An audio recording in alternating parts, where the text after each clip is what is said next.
Chapter 122.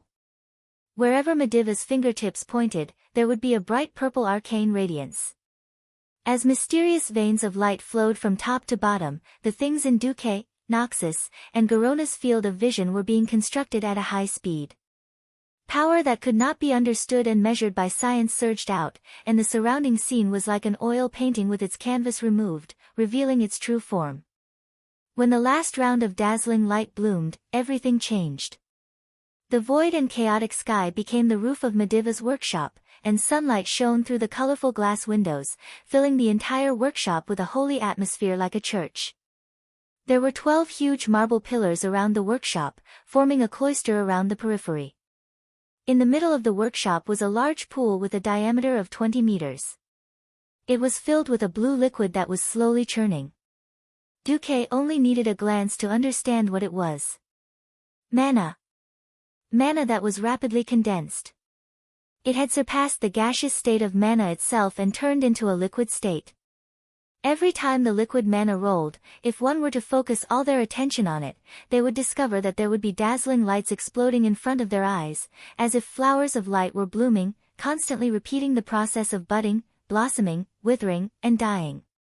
The power contained in it was so terrifying that Duque could even imagine that once the mana in the pool went out of control, the interweaving light energy comparable to a nuclear bomb would instantly spread to the surroundings, turning the land within a radius of 500 kilometers into a wasteland. Compared to this astonishing mana pool, the pile of metal parts that Mediv had placed beside the pool that were as tall as 3 people seemed insignificant. Looking at everything in front of him, Duque once again confirmed one thing in his mind: Mediv, who was known as an astral mage, was definitely at the peak of mastery in the use of the element, space. Time, and space, were recognized by almost everyone as the strongest elements. In fact, even though he brought Lothar and Garona to Mediv, Duque still felt his scalp go numb. He didn't know how to deal with the Mediv possessed by Sargeras. Fortunately, only the 3 of them were teleported to the workshop. Mediv did not deal with Lothar's men. At this moment, the Mediv spoke. He. The Mediv laughed, and there was an indescribable evil charm in his laughter. Since you call us old friends, why do you have to point your sword at my chest? Noxus's gaze fell on Mediva's feet, who was standing beside the mana pool. His eyes scanned carefully from his feet to Mediva's head. When he looked at Mediv again, Lothar's voice became very gentle. Yes. My sword is not pointed at my old friend. It's not pointed at Mediv, who is a close friend. Noxus sheathed his sword. We're not from the same world from the beginning. You're a high and mighty guardian. As long as you don't abdicate, you can have an almost endless lifespan. On the other hand, Ryan and I are just 2 seemingly noble people, but in reality, we are lowly mortals. Why did we become friends? Yes. Why? A playful smile appeared on Mediva's face. He even ignored Garona, who was quietly moving behind him on the left, and ignored Duque, who was motionless behind him on the right. It's because of your humility and magnanimity that you gained our recognition. Do you still remember that 20 years ago, you had just defended Azeroth again and came back injured, but you still bore it and created an ice cube to cool the forehead of a child with a fever in the slums? Do you still remember that day? Do you still remember? Lothar softly recounted his past with Mediv. Mediv didn't interrupt him, and just listened with a smile. After an unknown period of time, Lothar finally came out of his memories. When the last word of Lothar's words fell, Mediva's face finally showed a playful expression. It's a beautiful story, isn't it? Unfortunately, it's meaningless. Mediva's face finally sank. The next moment, the entire workshop trembled. Meaningless? No. Everything I have said is meaningful. Because I always believed that the generous and benevolent Mediv I knew was still alive in some form somewhere. And you, Sargeras, I'll pull you out of my old friend's body and make you scram back to where you came from. Lothar's voice was like thunder rolling in the empty workshop, echoing left and right. The anger contained in his voice seemed to want to burn up Sargeras's dirty and sinful soul in an instant. Lothar pulled out the king's sword again, and the dazzling golden light on the sword was like the light of dawn that chased away the darkness along the entire horizon at dawn, splitting the entire workshop that was filled with Mediva's terrifying magic into two. Lothar's aura was astonishing, but the depths of Mediva's slightly playful eyes were filled with disdain. Sargera's voice sounded calm and indifferent. "Lothar, is this your trump card? It's a pity that you took it out too early. Otherwise, you might have given me a little surprise." "A true king doesn't need to hide himself," Lothar said firmly. This was also a small drawback of the king's sword. The path of a king was the righteous path of a king. Emperor Sorodon's will on the sword would not allow the wielder of the sword to do such a disgraceful thing like stabbing someone in the back or sneaking up on the opponent. Moreover, from the beginning, Lothar didn't really intend to hide himself. The so-called king isn't even an ant in front of me, the invincible king of the realms. An incomparably terrifying will spread out from Mediva's body. As a direct opponent of Sargera's, Lothar was definitely the first to bear the brunt. The will of the demon king wasn't just simply terrifying.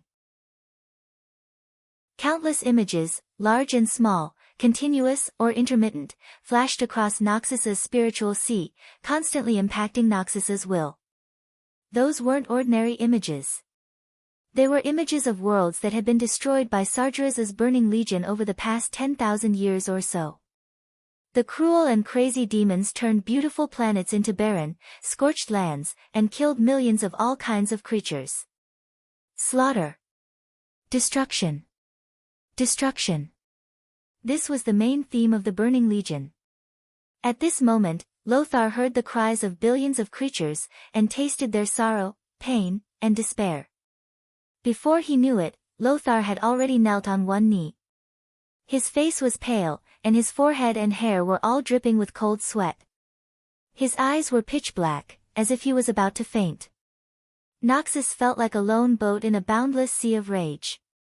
Under the boundless black storm, he was hopelessly enduring the onslaught of the storm, and his boat would be destroyed at any time. He was completely subdued by Sargera's terrifying will. Chapter 123. At this time, Duque's clear voice came from behind Sargera's. "Fallen Titan, destroyer of worlds, Lord of the Burning Legion, great king of demons, have you forgotten your tragic defeat in Azeroth 10,000 years ago? Or when you were the son of the former guardian of Azeroth, Aegwynn, you accidentally fell and became retarded at birth? I really don't know where your invincibility comes from. About 25,000 years ago, Sargeras betrayed the Pantheon Council formed by the Titans of Creation, created the Burning Legion, and began his burning expedition. After taking in Kill, Jaden and Archimonde from the Eridar demon race, Sargeras had a smooth sailing life for the next 15,000 years. He won every battle. However, 10,000 years ago, during the invasion of planet Azeroth, he was defeated by the native race of Azeroth and the derivative species of the experimental creations left behind by the Titans. Although Sargeras could blame that failure on his inability to directly descend to planet Azeroth, or on the fact that the dragon's soul created by the power of the entire dragon race destroyed the portal, a failure was still a failure. The failure in Azeroth had become the biggest stain in his life ever since he betrayed the Pantheon and established his own power. He still hadn't been able to wash it off until now. Needless to say, in order to sneak into Azeroth this time, he didn't hesitate to pretend to be killed by Aegwynn, a small guardian, and then corroded and devoured the soul of Aegwynn's son, Mediv. For the great boss of the Burning Legion, this couldn't be said to be a very degrading thing. One could imagine that even if he won this time because of this method, he would be ridiculed to death by his old rivals, the Titans, when he faced his other old rivals again. No, perhaps it was since the failure of the invasion 10,000 years ago that broke the Burning Legion's legend of invincibility, Sargeras could no longer be as glorious as he was 10,000 years ago. This failure was the biggest pain in Sargeras' heart. Alright, at this moment, Duque had actually touched on the sore spot. How could it be as simple as sprinkling salt on the wound? It was as if she had forcibly ripped open his scar, used a hook to open the wound, and made it look brand new. Then, she sprinkled some wasabi and chili on it. Finally, she whispered into Sargera's ear to remind him of the pain. All that was left was to call a song and dance troupe to dance in front of Sargera's and celebrate the 10,000th anniversary of Sargera's death. The series of high and mighty honorifics at the front of these words was just to slap the face at the back. It wasn't just a slap to the face, it was a slap to the face that was swollen. Sargeras abruptly turned around, casting his gaze on the young wizard, Duke Marcus, whom he had looked down upon even more. Insolent ant! Did I give you permission to speak? Mixed with Sargera's terrifying anger that soared into the sky, the boundless pressure that seemed to be able to burn the entire planet shifted from Lothar's body, and suddenly pressed down on Duke's body like a mountain pressing down on him. Hearing that Duke had helped him out of the predicament, Lothar was still a little happy, but then he widened his eyes, and subconsciously extended his left hand that was tied to the shield towards Duke. This was because he realized what Duke was about to face. That kind of endless fear was definitely not something a young lad could bear.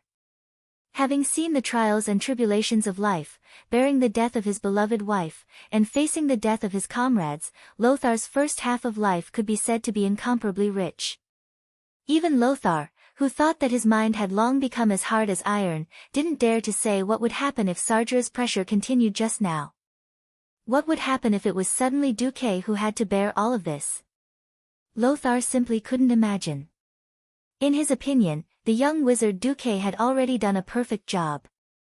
He had successfully used his wisdom and magic to bring him and his men to Mediv. If it were any other wizard in this world, they might not necessarily be able to do this. Just this alone made Lothar feel that Duke was already a little hero. However, Mediv, who was controlled by Sargeras, was too terrifying and powerful. Lothar really didn't dare to imagine the scene of Duke's guts being torn apart. But his extended left hand was destined to be unable to grab anything, and nothing could be stopped. At this moment, Lothar, Garona, and Sargeras were stunned at the same time. That violent pressure that should have been able to crush the mind of any mortal in the world was completely unaffected by Duke. No matter how strong your aura was, he still looked like he was taking a leisurely stroll. He even winked at Sargeras and stretched out his right pinky. Actually, your aura can be stronger. My small body can still take it. What the hell is this? What exactly happened? The face of Mediv, who was possessed by Sargeras, was full of confusion. He really couldn't understand why even the insignificant human named Anduin Lothar, who had the strongest willpower among the three of them, almost succumbed to his demon king's aura. But Duke didn't fall for it. This wasn't some kind of immunity in his mental state, but a kind of blind confidence that should have been built on past achievements. That's right. It should be that Duke felt that he had an absolute psychological advantage over Sargeras. Sargeras was about to go crazy. His eyes were filled with fear and resentment. Duke's excessively young face was filled with confidence from start to finish. This wasn't the first time he had thought of asking the system elf to help him separate his spiritual sea after being afflicted with fear, so that the information from the outside would first pass through a relatively independent space, and after filtering and analysis, it would be delayed for a 10,000th of a second before entering his mind. Also, Duke's confidence was really based on achievements. Duke muttered to himself in his heart, sigh. Am I supposed to tell you that back then, for the sake of equipment, I would go on with both the big and small accounts every week, and that I would take turns with your two subordinates, kill Jaden and Archimond, 100 times? Perhaps it was a joke, or perhaps it was a mental victory, or perhaps it was Duke's firm belief that as long as he brought Lothar and Garona to Mediv, history would be on the right track again. Anyway, it didn't matter whether the others were afraid or not. Duke wasn't afraid, and so he just smiled and annoyed Sargeras. Ugh, it feels so good to show off in front of a super boss. I've changed my mind, Ant. You'll be the first to die. Sargeras let out a deafening roar. At this moment, Lothar made his move. The king's sword blossomed with dazzling golden light, and became one with the stream of light when he used charge. Mediv, who was controlled by Sargeras, quickly turned his staff and pointed it at Lothar. At this moment, Duke saw a strange scene.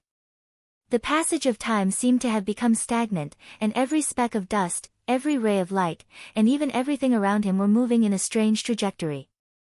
The female half-orc legendary assassin, Garona, who had been extremely low-key and concealed her aura and presence, made her move. Chapter 124. How strong was Garona? This had always been a question mark. The legendary assassin who would be infamous for killing King Lang in the future was still a half-orc who fought for the humans she loved. It was simple. The whole tribe was against her, and no clan was willing to accept her. But the humans, especially Lang and Lothar, chose to accept her. This made Garona, who had lived a miserable life as a slave, feel warmth in her heart. Perhaps it was to repay a debt of gratitude, or some other emotion. Garona's performance was very pure and straightforward. With a light stomp of her feet, the two curved bone daggers in Garona's hands were already hanging upside down like a crescent moon. Before she attacked, there was a distance of 10 meters between her and Medivh. For many mages, this was a safe distance, and they could clearly see each other's every move. But in the blink of an eye, the sharp blade of the dagger was less than 2 centimeters above the back of Medivh's neck. Shadow Step, a unique skill for thieves. Garona relied on it to easily cross such a long distance, disappear from the shadows, and then reappear in the shadows. When her dagger approached Medivh's vital point, Duque also felt a chill in his heart. Why did he cooperate with Lothar and the Medivh possessed by Sargeras to argue? Wasn't it to attract Medivh's attention and give Garona a chance to deliver a fatal blow? In order to cover Garona, Duque even rushed to use Calm and Mind and Pyroblast before Garona could attack, and instantly threw a blinding fireball in front of Medivh. Duque did his best. Even if at this moment, Dooku wasn't the person involved in this attack, he was still able to clearly understand how fierce and dangerous this attack was. There was no terrifying aura of stars exploding above her head, causing the world to collapse, nor was there any thunder. Garona's dagger did not carry a trace of smoke, there was no sharp sound of wind breaking, and there was not even a trace of aura. If one had to ask what it was like, it would be a kind of hunting that was close to animal instinct. Yes, Medivh was the prey, and Garona was the hunter. Even though they were 10 meters apart, Duque still felt that he would not be able to dodge this attack. This was a real world. Perhaps Medivh was very powerful, but in the end, Medivh was still a mortal. One would feel pain if they were injured, and if they were seriously injured, they would die. If Garona could kill Medivh in a second, it would be a joyous occasion. Unfortunately, there were no ifs. If time was a fast-forward movie, then it would definitely be frozen at this moment. There shouldn't be any sound in the air, but the moment Garona appeared behind Medivh, a strange gurgling sound came from the air. Duque, Lothar, and Garona discovered at the same time that the air in the workshop that was illuminated by the warm sunlight was frozen in less than 1/100th of a second. This effect was completely the super-upgraded version of Duque's, de Song's cold prison. Under the effect of Medivh's vast magical power, all the water vapor in the entire workshop was frozen into a white mist, and then turned into sand-like ice particles that fell like dust. The 12 huge pillars were instantly covered with white frost, and every place in the workshop that had water in it was instantly frozen. When water froze, its volume would increase. The ice cubes from different places collided fiercely for the limited space, and then there was the sound of ice cubes shattering. Duque's big fireball and Lothar's charge were both interrupted by the huge wave of cold air that gushed out of Medivh's body, and the two were almost blown away. And Garona, who was in the frozen core area, turned into an ice sculpture in the blink of an eye. Not only Garona, but the space several meters in diameter around Medivh was also frozen because of the cold air. The frozen Garona's posture was very beautiful. She lifted her left knee and straightened her right leg. Her arms that were like the wings of a white crane almost completed the final joint attack and stabbed the sharp blade into Medivh's neck. It was just a little bit, but it became a huge chasm. Medivh turned around with a face full of anger, and looked back at Garona, who had turned into an ice sculpture with a determined expression without a trace of hesitation. Bastard! Lothar seemed to be a little confused as to why Medivh was so angry. Originally, in Lothar's imagination, Garona was already a dead person. As long as Medivh broke Garona's ice sculpture with his staff, this extremely straightforward half-orc beauty in his impression would immediately die. Medivh did hit it with the head of his staff. A crack on the ice sculpture quickly spread in all directions. This blow, which was infused with some magical power, brought about a strange reaction on Garona's body, and the crack spread from Garona's strong body. Pieces of ice, big and small, peeled off from Garona's body like a broken mask.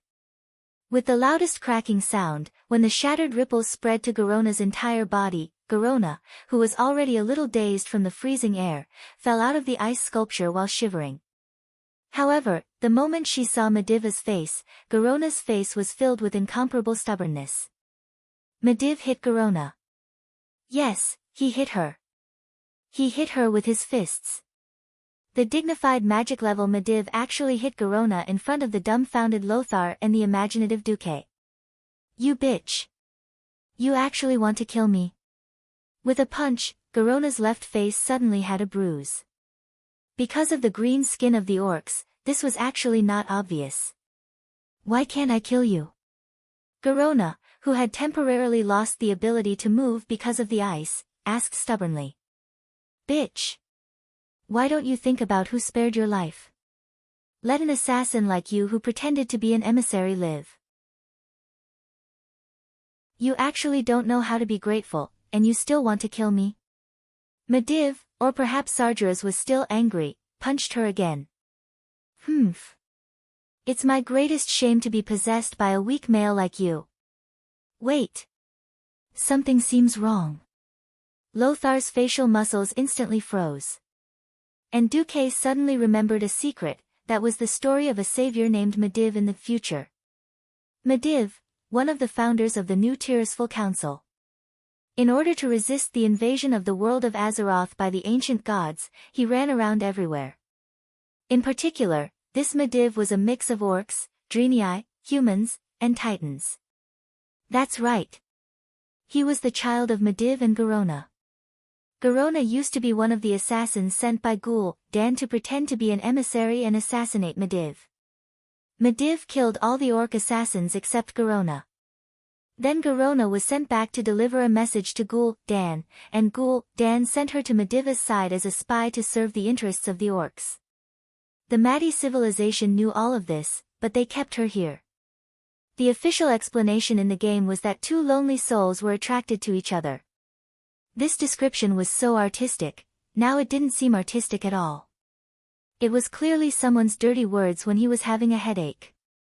Whether it was Medivh's dirty words or Sargeras's dirty words, this was no longer important. The important thing was that this kind of dirty words almost blinded Duque's dog eyes.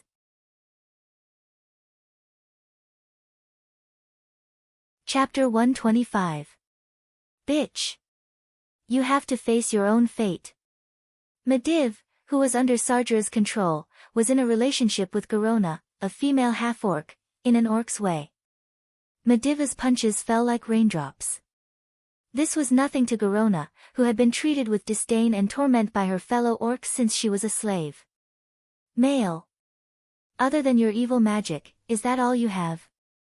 I look down on you. Sargeras was even angrier. On the other hand, Noxus felt that he had the obligation to stop all of this out of chivalry and gentlemanly demeanor. He roared, "Let her go," and charged forward, but he was sent flying by an unknown magic spell from Medivh. And Duque. Duque was just a bystander. Although he already knew that this was history repeating itself, Duque still felt that it was an eye-opener. But, old Max, do you know that you're so awesome? Aren't you afraid that your children will run in front of you and sing, "I call you Dad, you hit my mom"? Idiot. Do you really think you can join the insignificant human kingdom? Come on, face your fate. A mysterious light appeared on Medivh's hands, and countless runes the size of ants flowed on Medivh's palms, the back of his hands, and his arms. The next second, a mysterious force shot into Garona's brow. It was an extremely terrifying image for Garona. She saw the future, a future that she didn't even believe in. The gentle and magnanimous Chief Lang Rin, who represented the entire human kingdom and accepted her, took her in, and gave her a home, was actually killed by her own hands. The image was so clear and felt so real. Garona was completely stunned. Lang's expression of disbelief, Lang's son Varian's horrified expression, and the painful expression of the queen who cared about her the most appeared in front of her. There was also the smell and touch of blood, and the horrifying feeling of her digging out Lang's heart with her own hands. Everything was extremely realistic. All these little details piled up, causing Garona to fall into a frenzy. This is impossible. Garona's body suddenly trembled, and she collapsed to the ground, her whole body twitching non-stop. Bastard, what did you do to her? Lothar roared and charged again. I'm just letting her face her inevitable fate. Medivh, who had returned to his normal self, had a mocking and ferocious look on his face. Go to hell, Sargeras. Lothar roared and rushed forward. Duque followed him silently. He summoned his signature 36 hands of magic and rained arcane bullets at Medivh. Of course, he knew that it was useless. Such low-density, low-damage arcane missiles might be able to torture orcs or murlocs, but it was nothing to Medivh, who was at the pinnacle of mysterious power in this world. Duque could clearly see that before the sea of arcane missiles could even get within 3 meters of Medivh, they were automatically disintegrated by the high density of mana that escaped from Medivh's body. That was not what he wanted. Duque was playing the role of Khadgar. According to the nature of fate, as long as he integrated himself into the 80% compatibility, he might be able to replace Khadgar's position and successfully kill Medivh. In that history, this was how Medivh dealt with Garona first, and then he used his longsword to tease Lothar. While they were playing fencing, Khadgar, who had been using magic just a moment ago, suddenly ran over and stabbed him to death with his longsword. This history was once thought by Duque to be ridiculous. How could the Medivh that even Sargeras feared, that experienced Medivh, be killed so easily? But when he thought about it carefully, it made sense. Think about it, no matter how strong a mage was, if he didn't use magic and instead ran to fight in close combat without any protection, wouldn't he be courting death? Moreover, the moment Khadgar made his move, the remaining good part of Medivh's soul also jumped out and fought with Sargeras for control of the body. It would be strange if Sargeras didn't die. Duque was reenacting that part of history. Ha ha ha. Puny human, you are so weak that I can defeat you without even using magic. Medivh, just like in the history, took out a shiny silver longsword from his spatial storage item and faced Lothar. Medivh's small body was not much better than Duque's. If it was a simple duel between swordsmen, Lothar would teach him a lesson in no time. Even if Orgrim or Illidan's soul came in, it would be useless, let alone Sargeras' possession. Sargeras' method was very simple, cheating. He directly used the slow spell to reduce Lothar's speed and strength to a level slightly lower than his own, and then they fought fiercely. Ha! What number 1 swordsman of Stormwind, your strength is only a so-so. He had seen shameless people, but he had never seen someone so shameless. Lothar wanted to say, fight me without magic if you can, but he didn't say a word. Of course, he knew that Sargeras was toying with him. And the weak Duque couldn't dispel such a high-level spell for him. Duque? Seeing Duque continuously releasing those low-level trash spells, Sargeras snorted disdainfully at Duque. The great Sea King Duque was ignored by Sargeras just like that. Duque was still the best actor. He roared, and even his neck was so red that it seemed like 2 dicks could be stuck in it. He poured out his magic and released those useless offensive spells. Ice arrows, fireballs, arcane missiles, arcane impacts, and almost all the conventional magic attacks were used by Duque. Everything was a pretense. Looking at Medivh's back, Duque sneered in his heart. Sargeras, you're arrogant. Arrogant. When I stab my sword into your back, when you discover that Medivh's weak body is your fatal weakness, I really look forward to seeing the Burning Legion's #1 boss shocked face. Duque thought that he had done it flawlessly. When he reached his limit and pulled out the King's Protector to teach Sargeras a lesson, space seemed to be strangely distorted. There seemed to be a strange distortion in space, and then a warm heat appeared on his neck. Duke tilted his head, and in the next moment, he saw himself. A headless version of himself. A version of himself who was spurting out mouthfuls of blood. His vision spun, and then, all he felt was the coldness of the ground. Mediva's boots entered Duque's field of vision. Wait. Something's wrong. I'm dead. Sargeras's voice suddenly reached Duque's ears. Idiot, you think I didn't guard against you? If it was my useless disciple, Khadgar, I might have ignored him. But you. I've always been guarding against you. Ha ha ha ha. Ridiculous. Too ridiculous. Duque died.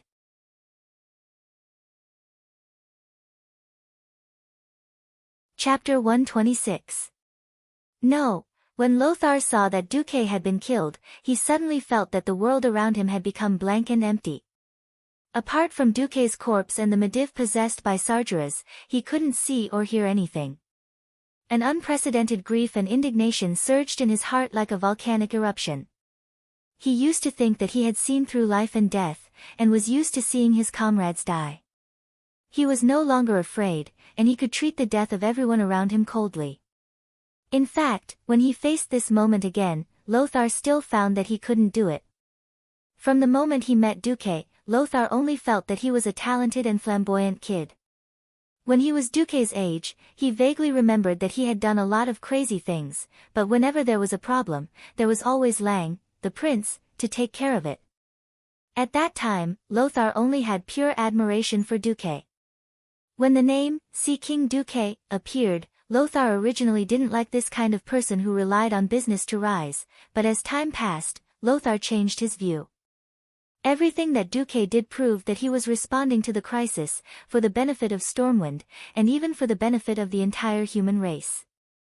If Duque was just that, then Duque would be a very good assistant minister. But everything that happened in Karazhan made Lothar secretly raise his evaluation of Duque to an unprecedented level. Brave, wise, smart, kind-hearted, and highly principled. This was definitely the template of a top young hero. Lothar quickly realized that if Duque was allowed to grow, he would be the pillar of Stormwind's next generation. He and Lang were still in the prime of their lives, but they would grow old after all. Prince Varian was still young, and when the time came, it would definitely not be Lothar who would help Varian to the end. Duke Bolvar for Dragon was a very good candidate. Unfortunately, he would at most be an assistant minister in the ordinary domain. After losing Mediv, the Stormwind Kingdom needed a new flag in the field of magic, no matter how one looked at it. When he killed Prince Malcheser, Lothar had secretly made a decision. If he succeeded this time, he would definitely recommend Duque to the throne when he returned. However, just as Lothar made up his mind, Duque was killed by Sargeras in front of him with the face and body of his old friend of decades. A guardian level, slow, and a plain horizontal slash ended the hope of Stormwind's future. The death of a genius was the most painful. Noxus roared furiously like a berserk lion while activating a certain item that was supposed to be a trump card. His entire body radiated a burst of golden light. Lothar, whose strength, speed, agility, exorcism, and other attributes had all soared, suddenly approached Mediv. Oh! Mediva's face revealed a slightly surprised expression. The king's sword, which was emitting a bright light, suddenly slashed down. What greeted it was not Mediva's magic, but a huge metal arm with a blue base and silver edges. Even with the king's sword's almost indestructible sharpness and powerful exorcism effect, it was still unable to break through the defense of this arm. The long sword and the metal arm collided, causing dazzling sparks. The metal on the huge arm let out a shrill cry, and even the metal arm bent slightly backwards. After all, it was still blocked. Only then did Lothar notice that the huge pile of metal beside the mana pool just now was an unactivated golem. Now, This huge golem with condensed arcane energy as its body and metal parts as its auxiliary had become a natural barrier between him and the Demon King Sargeras. Lothar, Lothar, I'm tired of playing with you. A slightly better existence among ants like you is not worthy of my personal attack. You are only worthy of fighting with the toys I created. You, Anduin Lothar, just like that little guy Duque, go to hell. Mediva's face showed the greatest evil aura. Every contorted facial curve on his face was condensed with malevolence and disgust. Mediva's whole body began to transform. Two long, flaming horns protruded from his head. His delicate and elegant face became withered, and three awl-like spikes protruded from his chin. His exposed skin had also become dry, like the bark of a dead tree. But between the dry and cracked skin, a huge green light could be clearly seen flowing in this body that could once accommodate the power of all the guardians of the Tirisful Council. Lothar wanted to curse Sargeras, but he could not breathe under the pressure of this huge arcane golem's crazy attack. The golem's fist was too big and too fast. With Lothar's speed, dodging was completely an extravagant hope. When the heavy fist that was enough to split a mountain and split a stone hit, although Lothar had tilted his shield in an attempt to deflect the thunderous force, Lothar obviously failed. It was difficult to use an epic-level shield in this kind of battle. The rare shield branded with the lion emblem of Stormwind City turned into powder in just 1/10 of a second. The only thing that could protect Lothar was the king's sword. Parrying with his sword horizontally was a standard military sword technique. It was the only way out. The king's sword, which had suffered a heavy blow, showed unimaginable toughness. Even if it bent backward as much as possible, even if it had clearly revealed an arc, the king's sword still did not break. If it were another warrior, they might have been crushed by the huge force of this huge golem and killed on the spot. Lothar was Lothar. In a split second, he could still quickly adjust the pace of his legs and shift his center of gravity. Before the surging force that mortals could match destroyed his body, he dodged to the left, and his center of gravity moved to the side. The golem's huge fist suddenly missed. Even the ground that had been reinforced by special magic couldn't withstand such a violent heavy blow. With a bang, stone chips flew everywhere. If Lothar hadn't insisted on wearing a suit of armor, perhaps he would have been turned into a bloody sieve by the sharp and high-speed stones because he couldn't dodge in time. The punch missed, but Lothar's crisis was not over. The huge golem's fierce attack continued without any pause. The giant fist that should have been inserted into the ground suddenly swung horizontally, almost blasting half of Lothar's body into meat paste. Lothar couldn't even deal with a golem, let alone Sargeras, who was watching a beast fight next to him. For the first time, despair gripped Lothar's heart tightly. At this time, there was a loud noise outside Karazhan Tower. It was a super strong attack that even Karazhan, which was in an independent space, felt a strong shock.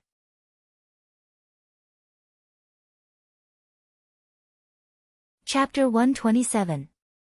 Just a few minutes ago, the sky outside of Karazhan had completely changed. Dark clouds covered the horizon, like a storm that was about to sweep over. However, this storm was not a dead thing from nature. Every molecule that made up the storm was a dragon that mortals would rarely see in their lifetime. The huge wings flapped powerfully, and every time the wings flapped, it seemed to make the whole sky tremble. The dragons let out a low roar inadvertently as they breathed. There were all kinds of auras such as flames, and the faint sound of wind and thunder, making their power even more extraordinary. Most of the dragons were red, mixed with a very small amount of green and bronze. They raised their speed to the maximum, and this was completely the rhythm of swooping down to wash the ground with dragon breath. On a mountain peak not far from Karazhan, a woman with gorgeous red horns strode forward. With her firm steps, the long red hair behind her head fluttered in the wind. Wrapped in a red bikini armor with golden edges, her exposed skin had the healthiest wheat-colored skin. She walked proudly towards a mysterious man in a long robe standing at the top of the mountain. "Yo, Aegwin, are you sure your plan will really work? All the dragons that can be summoned on planet Azeroth are basically here. I don't want the dragon bloodline to go extinct." The matter of the blue dragon and black dragon is enough to make my heart ache. That mysterious person was the previous guardian of Azeroth, Aegwynn, the mother of Medivh.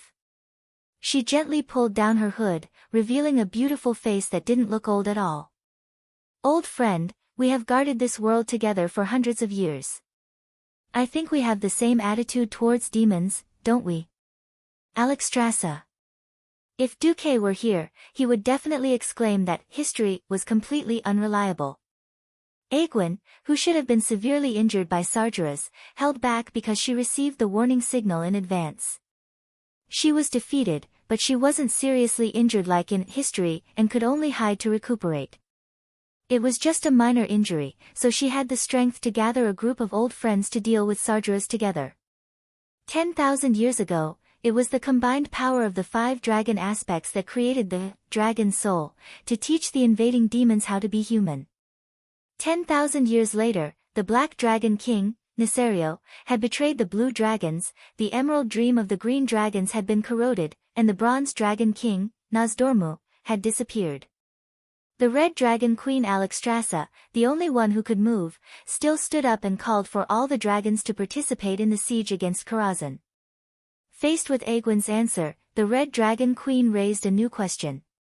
Yes, we can't let Sargeras do whatever he wants, but if Sargeras really has complete control over Medivh's soul and all of Karazhan's power, we'll only die if we attack. Aegwynn smiled at the Red Dragon Queen's worry. I had the same worry as you. However, it seemed that we had received unexpected reinforcements. A little fellow had used special means to disrupt Sargeras' senses and communications. He gave me the opportunity to control part of Karazhan's defenses. Part? That's right. The most important anti-air firepower won't be activated. Alright, you've convinced me for now. If the Red Dragon race falls this time, I'll tear you apart first, Aegwynn. With that, the Red Dragon Queen left without looking back. Alas, Alexstrasza, your temper is still so hot. As the Red Dragon Queen left, a beautiful and elegant female figure slowly appeared not far from Aegwynn. Sky-blue shoulder-length hair, long ears, a moon-white robe, and a dignified and calm temperament. Everything about this mysterious night elf was extraordinary. A huge white tiger accompanied this beautiful night elf dressed like a priestess. Shadow evasion, one of the night elf's signature racial talent skills. This priestess was so powerful that she could even fool the Red Dragon Queen. No, it might not necessarily be fooled. Perhaps Alexstrasza had found out but didn't bother to point it out. Dragons were powerful and proud. There were many things that dragons would not cooperate with other races unless they had no other choice. So the dragons and Aegwynn were one thing, and Aegwynn finding other helpers was another. Aegwynn sighed again. Thank you for your help. The priestess standing beside the white tiger smiled lightly, revealing a beautiful smile that even the stars paled in comparison. I'm just helping as an individual. It has nothing to do with the night elves. Alas, alright, this is at least a beginning. The priestess interrupted Aegwynn's topic. There is no beginning, and there is no end. Do you want me to repeat myself? No need. Get to work. As the priestess chanted, a mysterious power began to communicate with the entire world. The sky that had been bright a moment ago suddenly darkened. The clouds disappeared. The sun disappeared. What appeared in the sky above Karazhan was a bright starry sky. In the beautiful starry sky, in a constellation that was about to be destroyed and burned out, a huge star broke into pieces, disintegrating into countless rays of light that scattered in the dark sky. However, under the guidance of Elun's divine power, dozens of huge star fragments began to approach planet Azeroth at high speed. The blazing light cut through the sky, brutally tore through the atmosphere, and fell straight towards Karazhan. The fall of the stars was under control. Under the control of unimaginable power of mortals, the huge meteorite fragment crashed into Karazhan's magic shield with a ferocious power that could destroy the world. The powerful magic shield that could withstand the siege of tens of thousands of mortal warriors for several months failed in less than a tenth of a second under this earth-shattering blow. The shield was easily broken like a soap bubble. The trajectory of the slanted fall, the strong wind pressure, and the ear-piercing whistling sound all announced the arrival of destruction to the master of Karazhan. "Bastard, who is it?" It was only then that Sargeras reacted as if he had just woken up from a dream, and there was an angry roar in the mage tower. Unfortunately, it was too late. The first falling meteorite fragment was the size of a carriage. Under the acceleration of gravity, the perfect combination of speed and gravity was the entire highly enchanted main gate of Karazhan, which even siege alls could not shake at all, along with the two-story building, collapsed into powder in an instant. The second meteorite fragment fell, and the secondary tower that guarded the main tower of Karazhan was like a sandcastle that had been washed away by the waves. It collapsed into powder in an instant, and dissipated with the wind in the direction that the meteorite had come from. The third, fourth, more than a dozen meteorite fragments fell with a loud bang. Even someone as powerful as Sargeras could not help but be flustered under this kind of attack. This was the signature move of a famous priestess, falling stars.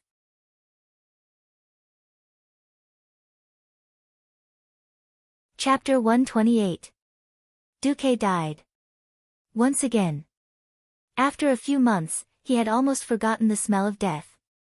There were some things that he could never get used to, such as dying again and again. In the game, when the team was wiped out while exploring the boss, running to the corpse again and again was not a problem at all. In this real Azeroth, the punishment of death was more terrifying than Duque had imagined. Duque's soul was not in the graveyard near Karazhan, nor did he have the option to give up healing and resurrect in the graveyard. His soul had always been next to his corpse, surrounded by a lifeless scene. The scene of death, which he had once been very uncomfortable with, extended to the end of his vision. In the black and white world in front of him, there were dark gray, almost black clouds floating everywhere. They seemed to be pulled by some invisible force on Sargeras's body. They slowly rotated around Sargeras like a whirlpool, like a slowly rotating tornado. Just as he had feared, when he encountered a superior demon, his soul was very easily corrupted and eroded. Now, it was bound by the evil power of the Demon King. System notification: you have been killed by the Demon King Sargeras. Due to the image of highly concentrated demon power, your soul power is only left with 70% and your humanity is 60%. Warning: you are now within the range of Sargeras's soul corruption. You will lose 1 soul power and 1% of your humanity every 5 minutes. You cannot leave the 100-meter radius of Sargeras in your soul state. Fortunately, Duque still saw the option to pick up the corpse and resurrect, and Sargeras didn't seem to notice his special soul. He didn't dare to resurrect. If he resurrected casually, he would be easily killed again, and it would make Sargeras even more vigilant. He couldn't drag it out for too long. Otherwise, he could only join the Burning Legion and become a demon. Duque could wait, but he wouldn't sit still and wait for death. When he couldn't hold on any longer, he would naturally give it his all. However, Duque in his soul state wouldn't just sit around and do nothing. He had done something that most mortals couldn't imagine: he had hacked into Karazhan's defense system. This wasn't just his own effort. The greater credit was due to the system elf and a certain special existence. There was no doubt that the system elf was powerful. In the world with computers before his transmigration, most of the complicated and relatively simple tasks were handled by computers. Not so in Azeroth.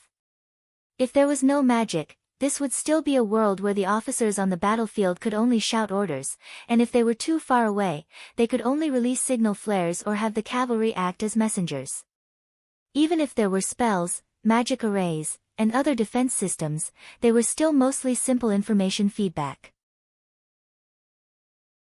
For example, if someone triggered a certain alarm system in Karazhan, even the most sophisticated sensor could only barely sense the strength of the other party, the number of people, and other basic information.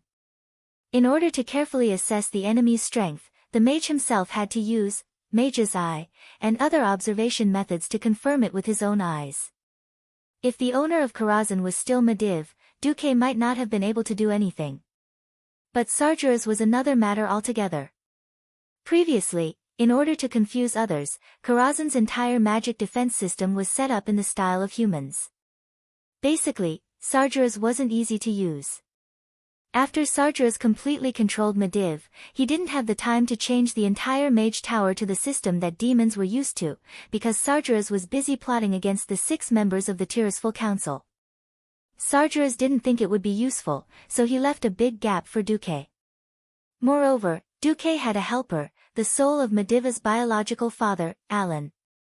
On the night that Medivh came of age, he was awakened by a nightmare. The huge energy in his body began to explode, crossing the astral plane and alarming the priests of the Northshire Abbey. They rushed to the storm stronghold at top speed, and Alan and hundreds of priests worked together to suppress the explosion of energy. A few days later, the energy suddenly disappeared. Medivh fell into a deep sleep, and his father, Nyelas Alan, fell to the ground and died from exhaustion. But no one knew that Alan's soul hadn't completely dissipated. In history, when Medivh was killed by Khadgar, Alan's soul, who was bound in Karazhan, was eroded by evil power and became a boss called Shadow of Alan. Previously, after Duque dealt with the evil hoof, he went to visit Alan's soul. At this moment, Alan was still rational. After learning that his favorite child, Medivh, had been eroded by Sargeras, Alan decided to help. Few people knew that Medivh's achievements were not only because of his mother Egwene's extremely powerful bloodline and the inheritance of the Guardian's power, but also because of the teachings of Nyelas Alan, the former court mage of Stormwind. So when Medivh built Karazhan later, he used Alan's knowledge and design concepts. With the system elf working, and Medivh's father as a traitor, it would be strange if Duque didn't stir up trouble. After the system elf completely analyzed this defense system, Duque wasn't just adding water to milk. He was simply mixing milk into water to fool Sargeras. In the air outside Karazhan, it seemed like a tragic massacre had just begun. In the air near Karazhan, which seemed to be just an ordinary building, countless complicated and precise magic circles suddenly flashed. Different colors represented the different elemental realms that the magic circles connected to. With the support of the huge magic pool, these magic circles were able to open the openings to the elemental realms to the limit. Along with the dazzling magical radiance, huge blazing fireballs, long icy arrows, and cyclones that could easily cut through steel poured out in the direction where the dragons were coming from. 100? 1,000? No, it was a magic storm formed by tens of thousands of magic circles that surrounded the entire Karazhan. This magic storm easily engulfed the dragons thousands of meters away. Egwene, the largest red dragon among the dragons, roared angrily in Egwene's direction. Seeing this, the red dragon queen's first reaction was that she had been tricked. Dragons had quite good magic resistance, but it was only good. They couldn't achieve the legendary complete immunity to magic. With such a huge amount of high-level magic pouring down, it was obvious that the dragons would be greatly weakened after this battle, even if they didn't go extinct. No wonder Alexstrasza was mad. She could almost imagine that in an instant, her children, her people, would be pierced through by powerful magic or directly through their bodies. They would scream in despair and fall from the sky, sprinkling a noble rain of blood. However, after the storm-like attack, it seemed that not a single falling dragon was seen. Huh? What the hell?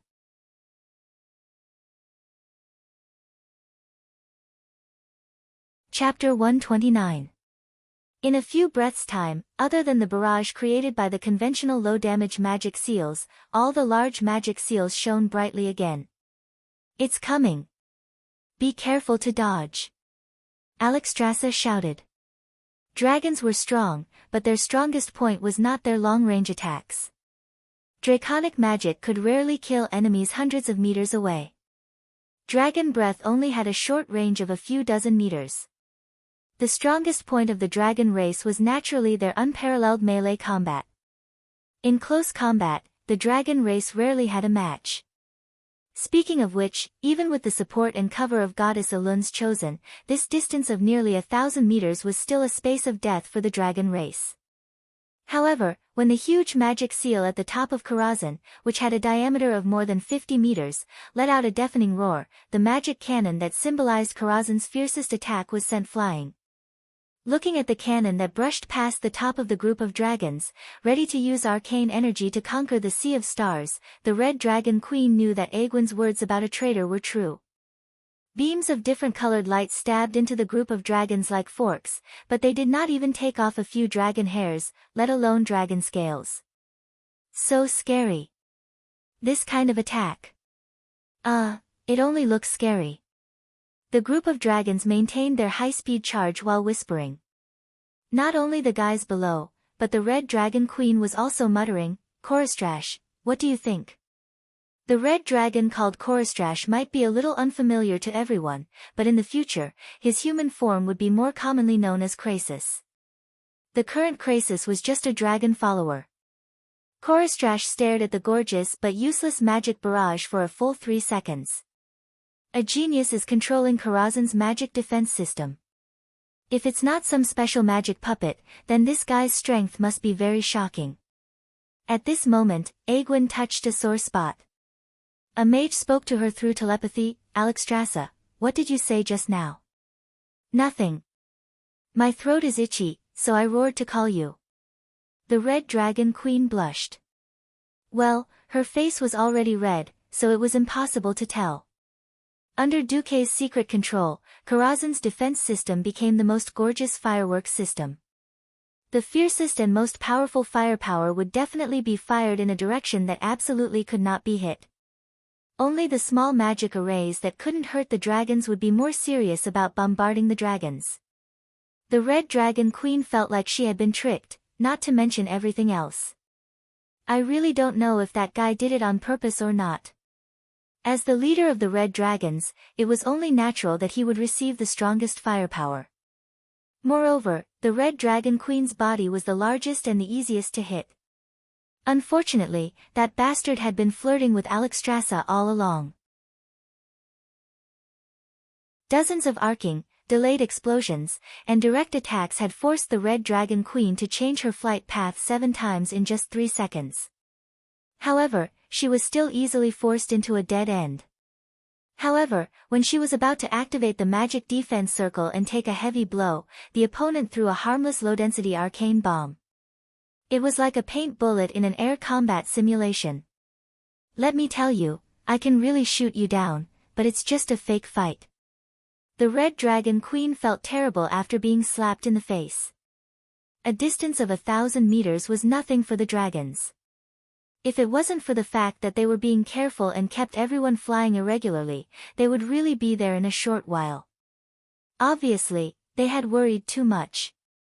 In general, apart from the Red Dragon Queen, 99% of the dragons had successfully passed through what was supposed to be a dead space. No matter how stupid Sargeras was, he realized that he had been played. The magic defense system of this era usually used some fixed shooting routes to form a barrage, and then cooperated with magic apprentices or controllers to further divide the air defense zone. However, Sargeras neglected one thing.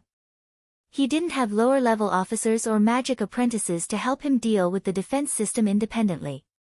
He had wanted to use demons, but the entire mage tower had been designed according to human standards. For example, the control rooms couldn't be entered by larger demons. This became a flaw. Bastard! Who did this? Although he cursed, Sargeras certainly couldn't let these big lizards charge into Karazhan unscrupulously. Karazhan had the pool of magic that supported the entire dark portal.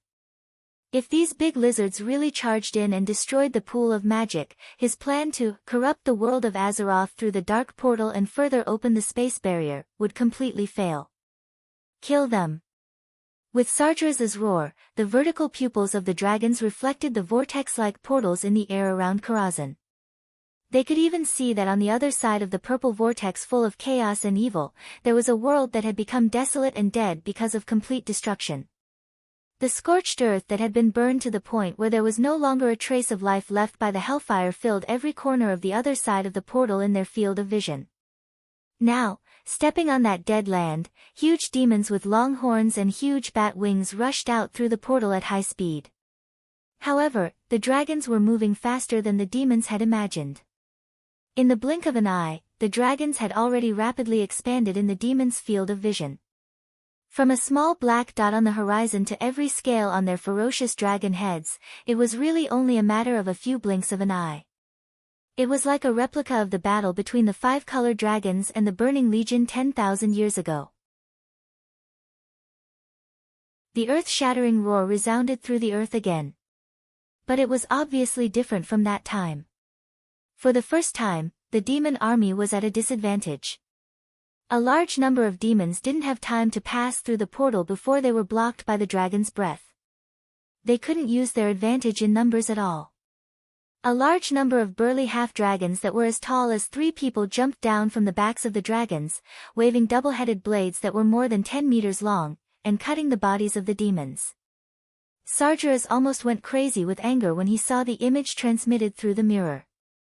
It was the first time he had fought so hard. On the mountain peak next to him, Egwene pursed her lips. Not enough, not enough. What's wrong? Asked the night elf priestess, who was still casting Starfall. Sargeras used the energy of the magic pool in Karazhan to forcibly open a temporary portal and teleport some of the Burning Legion demons over. But if they continue fighting like this, there will be no end to it. Before Karazhan's magic is exhausted, the losses of the dragons will continue to increase. The problem is that Karazhan's magic is enough for Sargeras to last for a long time. Is there any way? There's nothing we can do on our side. Unless...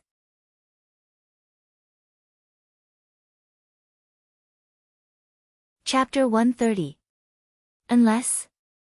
The priestess raised her head proudly, and the light of divinity flowed in her eyes. Unless the group of people who raided Karazhan can deal a fatal blow to the Demon King while we're holding back most of Sargeras' forces. Can they do it? The Night Elves expressed their doubts. The one inside is a descendant of Thoradin. Thoradin the Great was a name that even the most ignorant Night Elves had heard of. Even though the Night Elves didn't have much contact with the humans, it didn't stop them from knowing that there was a hero on another continent who chased away the trolls, united the various human tribes, and built a great empire. Hearing this name, the priestess was in awe. If Anduin Lothar really did it, then he'll be the hero of the entire world of Azeroth. Egwene's voice lowered. What was Lothar, whom Egwene had high hopes for, doing? Sorry, this great hero was running away in a sorry state. Lothar was very tired. He could hear his extremely heavy breathing. The sound of blowing bellows announced that his physical strength had dropped to a very low level. His lungs, which felt like they were not enough no matter how much oxygen he inhaled, could no longer squeeze out more of his physical strength. He took off his helmet, and after the shoulder strap of his armor was accidentally broken, he had to take the opportunity to remove and throw away the armor. He only had time to throw away the well-bound gauntlets and leggings. It couldn't be helped. In front of the golem whose power was beyond human imagination, the word power was meaningless. The only way to save his life was to dodge flexibly. Between the 12 pillars surrounding the workshop, Lothar rolled and crawled to dodge the attacks of the giant golem again and again. Gradually, his physical strength and luck seemed to have reached the end. Lothar glanced at his old friend Medivh, the guy who should be called Sargeras now. An evil red light glowed in the eyes that were sunken into the sockets. Its white teeth seemed to be ready to devour people at any time. Its withered body that did not have a trace of life aura was even more frightening. Sargeras ignored Lothar and muttered a series of demon incantations that Lothar did not understand. He didn't know if this was the incantation to maintain the door of darkness or something else. Looking at Garona, who was still twitching on the ground, and Duque's corpse, whose blood had gradually turned cold, Lothar's will to resist did not weaken at all, but despair had unknowingly gripped Lothar's heart. In front of the leader of the Burning Legion, Sargeras, the little power of humans was too insignificant. They couldn't even be considered a mantis trying to stop a chariot. Even if Lothar guessed that Sargeras had been pinned down, what else could he do? He couldn't even escape the giant golem's pursuit. The enormous lightning balls that the golem threw out were glittering with blue and white electric arcs, emitting ear-splitting noises that stimulated Lothar's nerves non-stop and threatened him. If he dared to cross the line, Lothar's only outcome would be to be burnt. Lothar took advantage of an opening and used all his strength to rush over. He failed. The huge golem was more agile than he had imagined. A huge fist blasted over, and Lothar had no choice but to roll awkwardly to avoid this blow. The fist blasted less than a meter away from Lothar, which happened to be a huge pillar. The destructive shock spread to the ceiling above Sargeras' head, and a huge black line of twisting cracks immediately appeared on the wall. The black line was spreading at high speed, and after a while, a small part of the entire workshop collapsed. Crash! Rubble fell all over the ground, and unknowingly, it covered Duque's corpse. Lothar had no time to care because another heavy punch from the golem had already arrived. It's over. Even before the fist arrived, Lothar knew that he couldn't dodge it this time. Not only was his stamina almost exhausted, but a piece of rubble had also hit his ankle just now, and a piercing pain suddenly came. Perhaps he would be fine after resting for a while, but the problem was that the inhumane golem would not give its enemies time to rest. Bam! With a loud bang, Lothar was swept away by the golem's giant fist. At this moment, Lothar only felt that his internal organs had shifted positions. Death was right in front of him. Lothar was very tired. He was physically and mentally exhausted, and he couldn't even stand up. As a swordsman, he should never abandon his sword, but it had already been knocked away by the bombardment just now. After spinning a few times, the king's sword lay quietly behind Medivh. Sargeras' face was full of mockery. He didn't stop chanting, and used a voice that came from his soul to talk to Lothar. Hee. Lothar. Lothar, you've finally reached the end of your life. Why, do you have any thoughts? Lothar should have truly and completely lost all hope. But at this moment, a strange figure appeared on the back of the huge golem. It was a shadow that was close to a soul, but Lothar dared to swear that the ghost was definitely Duque. There was no way he would mistake the face that had filled his mind since the beginning. He also clearly saw the soul-like Duque give him a hand gesture. That was what he had taught Duque before entering Karazhan. It meant, I need cover. Cover? What cover? Well, the only thing he could do was to taunt. Lothar sat up in a very pretentious manner and combed his hair with his left hand. Sorry, it's not time for me to sum up my life yet. Because I have a shocking secret about the world of Azeroth. At this point, Lothar's voice trailed off. Huh? Sargeras' interest was piqued. He had seen many people who betrayed their masters for glory. The so-called heroes were definitely 1 in a million who persisted to the end. He wasn't afraid that Lothar would lie to him. In Sargeras' opinion, Lothar wouldn't benefit from lying to him. Moreover, Lothar was a descendant of the human Thoradin the Great. Maybe he really had some secrets. Sargeras approached Lothar as he chanted. Beside Lothar, the huge golem raised its fist high, ready to smash Lothar into minced meat at any time. It was only waiting for Sargeras' command. Standing in front of Lothar, Sargeras raised his chin arrogantly and looked down at Lothar, who was walking on the ground. You can speak now. Of course, the consequences of angering me are worse than death. You have to know one thing, mortals are not finished at all in front of my power. Well, my secret is. At this point, Lothar's voice became weaker and weaker. In the second half of the sentence, Lothar's voice suddenly became louder. It was like a lion's roar. King Devil Dash.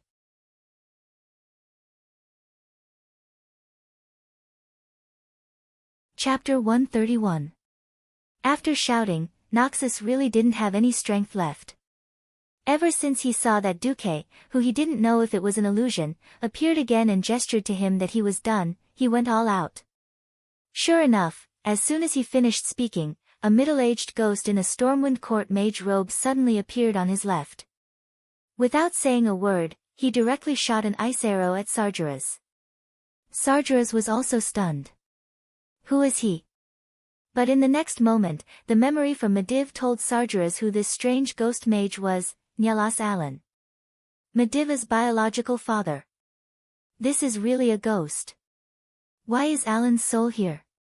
Why does he have the ability to release magic? A series of questions further disturbed Sargeras' attention. Of course, this was not fatal. Almost subconsciously, Medivh, who was possessed by Sargeras, instantly opened a magic shield.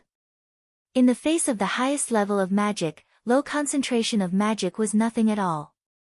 Alan's attack could only surprise Sargeras for a while. However, no one would have thought that the mastermind of all this was Duque. Knowing that Sargeras was so difficult to deal with, would Duque only arrange one killer move?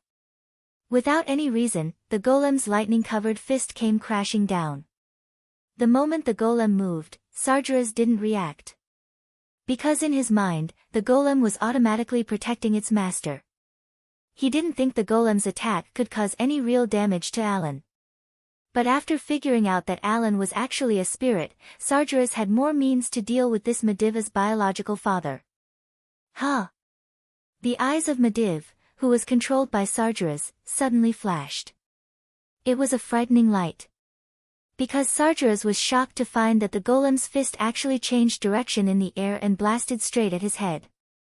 What the hell? Sargeras had to make a second reaction in such a short time. He even interrupted Medivh's incantation and summoned two huge flaming arms at the cost of magic backlash. It was a pair of huge flaming arms the size of a carriage. The flaming arms, half real and half illusory, burst out from Sargeras' left and right sides. The hands crossed their fingers and caught the golem's heavy punch, which was originally enough to smash Medivh's body into minced meat. Phew! Sargeras was also shocked. The moment the crisis was over, he couldn't help but heave a sigh of relief. At the same time, he thought to himself, what's wrong with this garbage golem? I must tear it down when I have time. Just then, an unprecedented sense of danger spread through Sargeras' consciousness. Behind him, the Demon King was indeed the Demon King. He had clearly suffered a series of attacks, and he was already too busy. Even at this time, he still had a reaction. He almost subconsciously prepared to use the mage's signature skill, Flash, which could instantly transform his body into arcane energy and teleport him more than 10 meters away. The fact that he was forced to use Flash proved that he was in a sorry state. Sargeras had always been disdainful of the mage's ordinary magic. But Sargeras had no choice. His body now belonged to Medivh. The mage's frail body couldn't take a beating at all. If Medivh's body was destroyed, he would also be in big trouble. Sargeras almost forced himself to recite the incantation. However, after 1/100th of a second, the incantation didn't start. A soul power from his body stopped him and wantonly fought with him for control of the body. Medivh. It was actually Medivh's soul. At this most critical moment, Medivh's remnant soul actually ran out and ruined things. A terrible feeling of foreboding filled Sargeras' heart. The appearance of Medivh not only interfered with all his spellcasting, but also made his whole body stiff. The next moment, a scorching pain suddenly spread in Sargeras' chest. What? Sargeras' neck was like a rusty machine. With great difficulty, he lowered his head and looked at his chest. There. A blade that emitted a dazzling golden light pierced through the center of Medivh's chest. It was stained with human blood that contained the energy of the fallen titan. An incomparably strong holy aura was spreading through Medivh's body at an unimaginable speed. No! Sargeras let out an earth-shattering roar. His magical voice even made the entire Karazhan and the surrounding areas tremble. Around Karazhan, the battlefield that had been fiercely fighting fell silent. The demons that were fighting raised their heads in shock, and cold air flowed between their sharp teeth. The dragon let go of the demon's mouth and raised its head. The half-dragon, who was being suppressed, also raised its head and looked at the highest level of Karazhan. The red dragon queen, Egwene, and the night elf priestess also had clear ecstasy in their eyes. Everyone could tell that Sargeras had been hit. This heart-wrenching sound was accompanied by the rapid weakening of the magic transmission from the various portals on the battlefield, as well as the disappearance of the magic light on the Karazhan Mage Tower, which hadn't weakened since the beginning of the battle. Everyone realized that Sargeras was done for. Although they didn't know who did it, it was obvious that a certain existence had given Medivh, who was possessed by Sargeras, a fatal blow. Lothar's pupils suddenly shrank. He couldn't believe his eyes. Duque. Holding the hilt of the sword, the person who appeared behind Medivh was actually Duque. It wasn't Duque's ghost, but Duque. Had he seen a ghost? Or was it that he was already a dead man, and his soul was preparing to accompany Duque on his journey? Lothar's heart was in a mess. Originally, Lothar didn't believe that Duque's ghost could do anything. He was just trying to make a desperate attempt. Now Lothar was a dead man, and he was treating him like a living person. Anyway, Duque was on his side, and his situation couldn't get any worse. He would take a gamble. A true hero never lacked courage, and was more willing to give hope to someone he trusted. Lothar had cooperated with Duque purely because of this mentality. Who would have thought that Duque would actually come up with a chain of tricks and kill Medivh, who was possessed by Sargeras, in one fell swoop?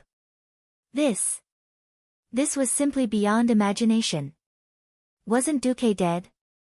Time and space seemed to have completely frozen.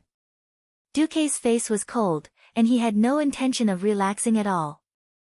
The king's sword, which should only be used by Lothar, the descendant of Thoradin the Great, burst out waves of dazzling brilliance in Duque's hands. This was the power of humans. The will of Thoradin the Great and the other human sages. It represented the will of humans that had been passed down for thousands of years, and the indomitable will to survive on this land. It could be said that, in a sense, this king's sword was a collection of human consciousness. Now, at this moment, Duque had used this sword to stab Medivh to death.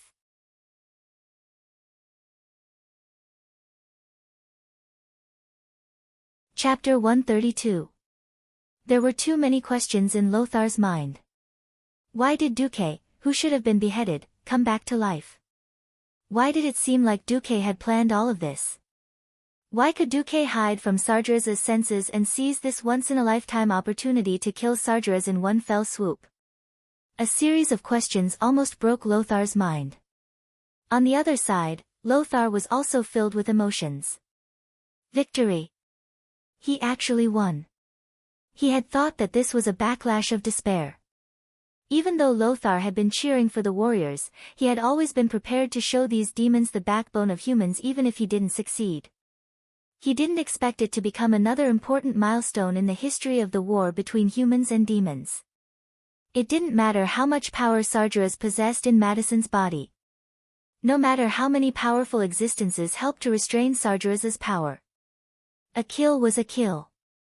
The one who killed the Lord of the Burning Legion, the King of Demons, and the fallen titan Sargeras for the billions of living beings in Azeroth was Duke Marcus. This was the most profound stroke worthy of being engraved in the history books. Lothar propped himself up and looked at the sword that he was incomparably familiar with that was blooming with holy golden light. Lothar suddenly recalled that sentence, "Those who fight for humanity will receive my protection." Ancestor Thoradin's whispers still echoed in his ears. Lothar suddenly had a realization. Why could Duque pick up the sword of the king with a will? It was very simple. From the beginning, it wasn't the sword of the king. Thoradin himself wasn't the chosen king. It was purely because an emperor could better unify the scattered human clans that there was Thoradin the Great and this sword of the king. This sword, which should have been nameless, would only flow with the blood of the enemies of humanity. It only fought for humans, so anyone who held it was destined to bleed only for humans. If one day, the sword-bearer betrayed the ideals inherited from the ancient kings, then the sword-bearer's life would definitely wither. However, the stars of the ancient sages and kings would still rise and continue to shine upon the Azeroth, protecting the human race for generations to come. Noxus might have many questions, but he suddenly realized that these questions were no longer important. Everyone had their own trump cards and secrets. Duque had picked up the king's sword. This proved that Duque was a hero recognized by all the ancient kings. Gazing at the golden light on the sword, Noxus' eyes blurred. He seemed to have heard an ancient battle song from more than 1,000 years ago, majestic and impassioned. This was the belief passed down by the late Emperor Thoradin to all human descendants. This was a legacy that had transcended thousands of years. This was humanity's will to strive to become stronger in this land full of cruel competition. Looking at Duque's young face, Lothar, who was in his 40s, suddenly felt a little old. Ah! It's good to be young. Wait a minute. Young.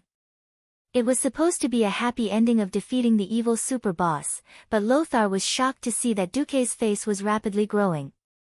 No, it was rapidly aging.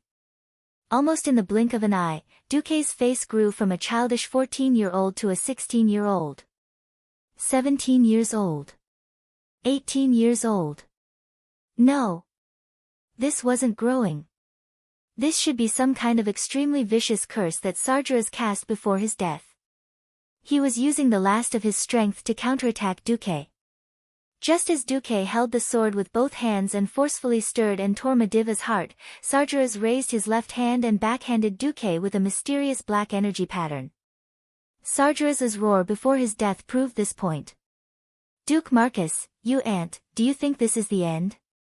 No. I'm immortal. I'm immortal. But you have to pay for hurting me. Sargeras' furious voice reverberated throughout Karazhan, and even the entire Upwind Trail area. At that moment, every human, elf, and giant dragon who participated in the attack on Karazhan heard the name of the hero who killed Sargeras. They were happy for Duque. They were also worried for Duque. That was the counterattack of the King of Demons. Who dared to say that they could withstand it?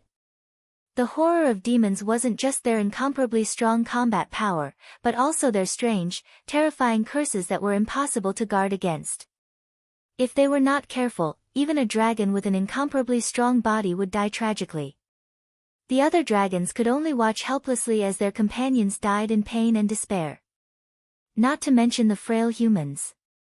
In fact, even Duque himself was regretting it, let alone the others. Damn, why did I have to deal the final blow? Damn it, is Khadgar's tragedy going to happen to me? At that moment, Duque's heart was filled with tears. Before he killed Mediv, who was possessed by Sargeras, Duque had been thinking about how to kill old Max. Now that he was dead, Duque suddenly realized another rather important matter. In history, Khadgar had ambushed and killed Mediv, and he had also been cursed by Sargeras before he died. Khadgar's life force had been sucked away. That was why there was Khadgar, who was clearly young, but had a face full of white hair.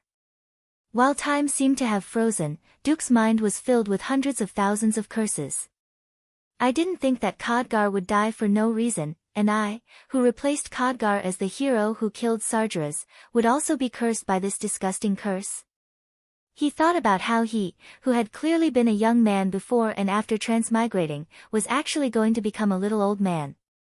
Although a certain someone had said, a real man will always be loved no matter what he turns into, but, whoever wanted to turn into an old man could do it themselves.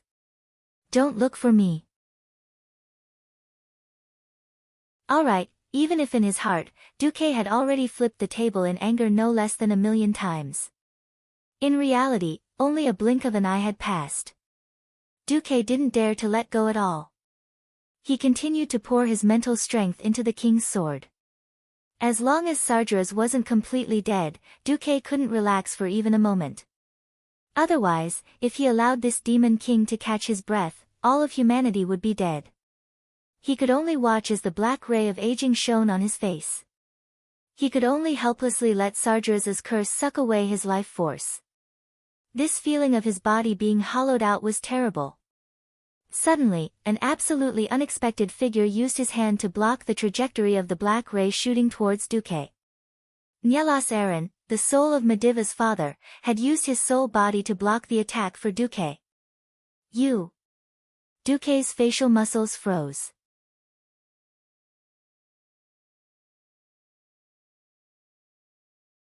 Chapter 133.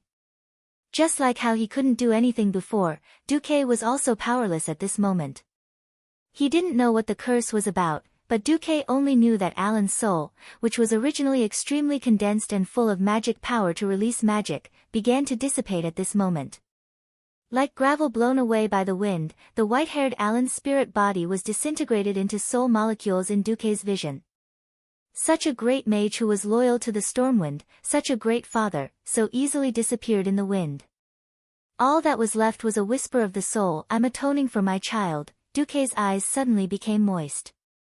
That's right. He had used Mediva's possession as an excuse to persuade Alan's soul. He didn't expect Alan's father to choose to be completely annihilated in this world for the sake of atoning for his child. It was precisely Alan's sacrifice that temporarily alleviated Duque's curse. At this moment, another person that Duque couldn't imagine came to the rescue. It was Lothar's hand. Lothar had rushed up at some point and grabbed Mediva's hand tightly. A considerable portion of the evil power that was supposed to pour onto Duque's body was diverted by Lothar. Lothar's temples were turning white at a speed visible to the naked eye. Bastard! You can all wither together. Sargeras was mad. He struggled fiercely, trying to free his body from the sword's piercing, and at the same time tried to increase the strength of the curse. Suddenly, Sargeras discovered that Mediva's right arm had returned to the shape of a human hand. It was a very strange sight. Mediva's left hand was still as thin as a skeleton, and his entire arm emitted a terrifying evil and filthy aura. Mediva's right hand was a perfect human arm. Although it was pale due to the lack of sunlight, it was still a standard human arm. Most importantly, it was holding Mediva's staff, the legendary divine artifact, Atish, Guardian's legendary staff. Ever since the Tirisful Council began to use the power-gathering method, they would inject the magic power of each council member into the Guardian every year. Thus, there were Guardians and this artifact staff with a head shaped like a chicken drumstick. Whenever the Guardian was unable to withstand any more power, the council members would pour the excess power into the staff. Through the efforts of countless generations of powerful wizards and the accumulation of countless years of magic power, Atish rose from an ordinary magic staff all the way to the level of a divine tool. Sargeras had never underestimated it from the start. In order to avoid Atish's backlash, Sargeras even put no less than 10 demonic seals on Mediva's body after he completely controlled it, in an attempt to taint and corrode Atish's power and make it his own. At this moment, as Mediva's soul and will recovered and began to fight with Sargeras for control of the body, coupled with Duque's backstab, which gave Sargeras a deeper sense of crisis, Sargeras accidentally snatched control of the body for Mediv. This was a real fatal blow. Accept your punishment, Sargeras. Unlike Sargeras's voice that came from the evil soul, this voice was undoubtedly the voice of Noxus's old friend, the kind, benevolent, and generous Mediv. With this roar, the hearts of every living creature within a radius of dozens of miles palpitated inexplicably at the same time. One by one, they raised their heads and looked at the highest point of Karazhan. There, they saw 3 figures that were almost entangled together. Normally, it was impossible to see through the solid outer wall, but the light that bloomed from these 3 figures was so intense that it even penetrated the wall, making it easy for every existence to see their movements. The intense battlefield suddenly fell into silence. In the sky, the sun and the moon were dim. The wind stopped. The clamor on the battlefield also stopped. The entire world seemed to have calmed down, opening up a path for one existence. His name was Mediv. Mediv first closed his eyes, and when he opened them again, all the demonic aura in his pupils had faded, leaving only clarity. But at this moment, Sargeras, who had been paying attention to Duque and Noxus, finally noticed something strange. The air was filled with a holy smell that he was both familiar and hated. It was as if he had traveled through time and returned to the Pantheon's holy hall 25,000 years ago, where he was constantly questioned by the Titans. No, Sargeras suddenly realized that his soul was being squeezed out of Mediva's body. The laws in the surrounding space were deviating, and the demonic power was being pushed out. An even more powerful and incisive power was descending. It descended with unparalleled might, dominating everything and eliminating all opposing powers. Of course, this included Sargeras's power. "This is impossible," Sargeras exclaimed. At the same time, Duque determined through the system that the one who had the upper hand was Medivh, so he decisively stopped the input of his mental strength and reduced the power of the king's sword. His incomparably astute action earned him a grateful look from Medivh. Even though his chest was still pierced by the long sword, even though Medivh's life force was rapidly draining from his chest, Medivh, who had regained control of his body, was still the guardian Medivh revered by the people. Medivh's body was returning to a human body at lightning speed, and Sargeras's ugly soul was being forcibly stripped from Medivh's body by the power from Atish. "Fall into the abyss forever," with an ethereal cry from Medivh, the divine magic staff in his hand, Atish, bloomed with a strong light that was as dazzling as the sun. The next moment, the entire staff exploded. It wasn't just Atish. Even the magic pool in the workshop and the protective shield of the entire Karazhan all exploded at the same time. The incomparably huge magic explosion caused a terrifying shock wave that instantly destroyed more than half of Headwind Trail. Dragons that weighed dozens of tons were directly sent flying, and the half-dragons and demons that weighed more than a ton were even less than ants. They were blown to some corner. The residences that were originally built on the streets next to Karazhan turned into dust in the blink of an eye. The turbulence filled with high concentration of arcane energy spread further along with the strong wind caused by the shock wave. The few trees in Headwind Trail were all charred black in an instant. The land closest to Karazhan was like a 1,000-layer cake, squeezed layer by the shock wave. With Karazhan as the center, it was squeezed out in all directions. The earthquake caused by this terrifying explosion wasn't just felt in the Twilight Forest. Even a small half of the Elven Forest, which had become an orc-controlled area, could feel the tremors.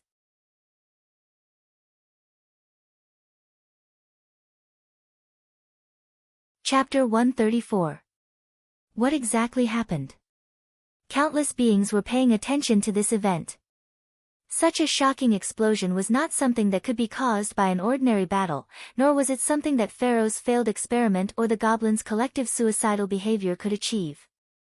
After Lothar brought his men into Karazhan, King Lang, who had been staring at the magic transmission, rushed up like a madman. His eyes were bloodshot as he grabbed the magic image that looked like a large mirror. Originally, it was the scene of the fierce battle in Karazhan, but now it was only pitch black. "Who can tell me what happened in Karazhan?" Lang was almost gritting his teeth, suppressing his uneasiness and nervousness as he asked the court mage beside him. Several old mages looked at each other, and in the end, the oldest one stood up. "Your Majesty, it should be a big explosion in Karazhan. Judging from the sounds at the scene and the final impact, it should be His Excellency Duke Marcus killing the Demon King Sargeras, and then His Excellency Medivh regained his sanity at the last moment. Then, he used the artifact magic staff Atish and all the power of Karazhan to attack Sargeras." The old mage tried to explain his speculation in terms that would not provoke Lang, but he did not say the result, because what happened next could be imagined by everyone. As for the characterization of Medivh, this was a taboo in the entire kingdom's upper echelons. Many nobles, whether openly or secretly, proposed to label him as a traitor and nail him to the pillar of shame, but these were forcefully suppressed by Lang. In fact, it was precisely because King Lang was slow to label Medivh as a traitor that the uninformed nobles ran to Karazhan to seek refuge. Lang punched the communication mirror, and there was a muffled sound. "Restore communication as soon as possible. No matter what news there is in Karazhan, I must know immediately. I am going to hold a military meeting now." The aftermath of the Karazhan explosion had a far-reaching impact, and it had various meanings and effects on all levels. Especially on the orcs. To the south of the Swamp of Sorrow, the Horde camp, which was now called the Cursed Land by humans, was still in full swing. The tribal campsite, which had a diameter of over 100 kilometers, was expanding every day. Dan's Shadow Council's headquarters was located in a small clan that couldn't even be considered famous. This was a secret stronghold that Ghoul Dan had specially set up for the safety of himself and the Shadow Council. Something big had happened here today. While Medivh, who was possessed by Sargeras, was fighting against Lothar's assault team and the dragons, Ghoul Dan, the true leader of the tribe, was busy reinforcing the power of the dark portal. Ghoul Dan had never truly trusted Medivh. He didn't know that Medivh was possessed by his boss, Jaden's boss, Sargeras. Furthermore, due to the language barrier between orcs and humans, as well as the huge difference in body size, the Horde was unable to gather any intelligence on Stormwind. The only thing they could do was to rely on the reports from the scouts riding on the wargs. From Ghoul Dan's point of view, Medivh was a powerful wizard with ulterior motives, a schemer, and an unreliable partner. That was why ever since the orcs had arrived in the world of Azeroth, Ghoul Dan had been thinking of ways to get rid of Medivh's power. He used his power to locate the galactic coordinates of Azeroth, and used his power to reinforce this unstable portal. Although the Horde's warriors seemed to be reinforcing day and night, only Ghoul Dan, who was in charge of the dark portal, knew. Because of the instability of the portal, at least 20% of the warriors had died in the void. Of course, it wasn't that no orcs had asked Ghoul Dan why it was like this. It was easy to pass the time. Because Ghoul Dan had said from the start, only the strongest orcs can safely pass through this portal and fight for the Horde. Those who were weak would all die during the teleportation. The weak are not fit to be warriors of the Horde. The weak have no right to live. When they were teleported over, there was indeed a long distance where they were completely exposed in the void. That was just a few dozen seconds of suffocation, but it misled the Horde's warriors. Oh, so-and-so didn't make it through that part. He was really weak. The weak had no rights. This was the common understanding of the orc tribes for thousands of years. There were a few times when the orcs asked, but no one asked anymore.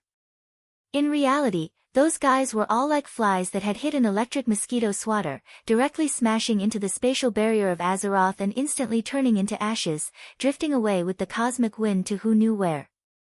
But at this moment, the transmission of the dark portal was still relying on Medivh and Ghoul Dan's cooperation to maintain it. Well, almost at the same time that Sargeras was sent into the abyss by Medivh, Ghoul Dan, who was like a conjoined twins, was in big trouble.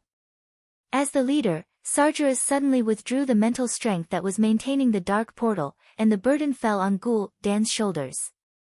It had to be known that the original leader, Medivh, and Ghoul Dan had put in 70% of their mental strength.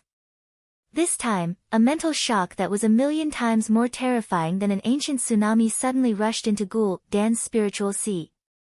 Ghoul Dan suddenly let out an incomparably shrill scream. He covered his head, curled up like a shrimp, and fell to the ground, unconscious. The boss who controlled the entire situation had fainted for no reason, and the entire Shadow Council was in chaos. The chaos behind the orcs didn't affect the orcs' actions on the surface. In the eyes of the great chief Blackhand, cutting off the reinforcements wasn't a big deal. According to the ratio of casualties in most battles between orcs and humans, it really wasn't a big deal for one orc to fight 10 humans. The hundreds of thousands of orcs in front of him were enough to destroy all humans. The Horde's offensive showed no signs of stopping. Duque didn't know about the changes between humans and orcs. After who knew how long, Duque woke up. Cough, cough, cough. Hey! Uncle Noxus, are you dead? If you're dead, make a sound. Smoke and dust filled the air, and debris covered the ground. The dissipating arcane energy mixed with a small amount of evil aura, making the top floor of Karazhan so dark that one couldn't even see their fingers. Humph. Noxus' voice came from not far away. Rascal, I won't die even if you die. Also, I hope that the people who have gone through life and death with me will call me by my name in the future, and not my surname. Andoan, I actually just told you to make a sound, I didn't tell you to say so much. But judging from your voice, it seems that you really won't die. In fact, Duque's body was sore now. It wasn't because of physical injuries, but because of the chaos in the arcane circuits in his body caused by the explosion. Okay, where's Garona? Garona. Noxus called out a few times, but there was no response. Noxus then asked tentatively, do you know how Medivh is? A weak voice sounded. Oh, old buddy, I'm not the first one to ask after the explosion. I'm so sad. Ha.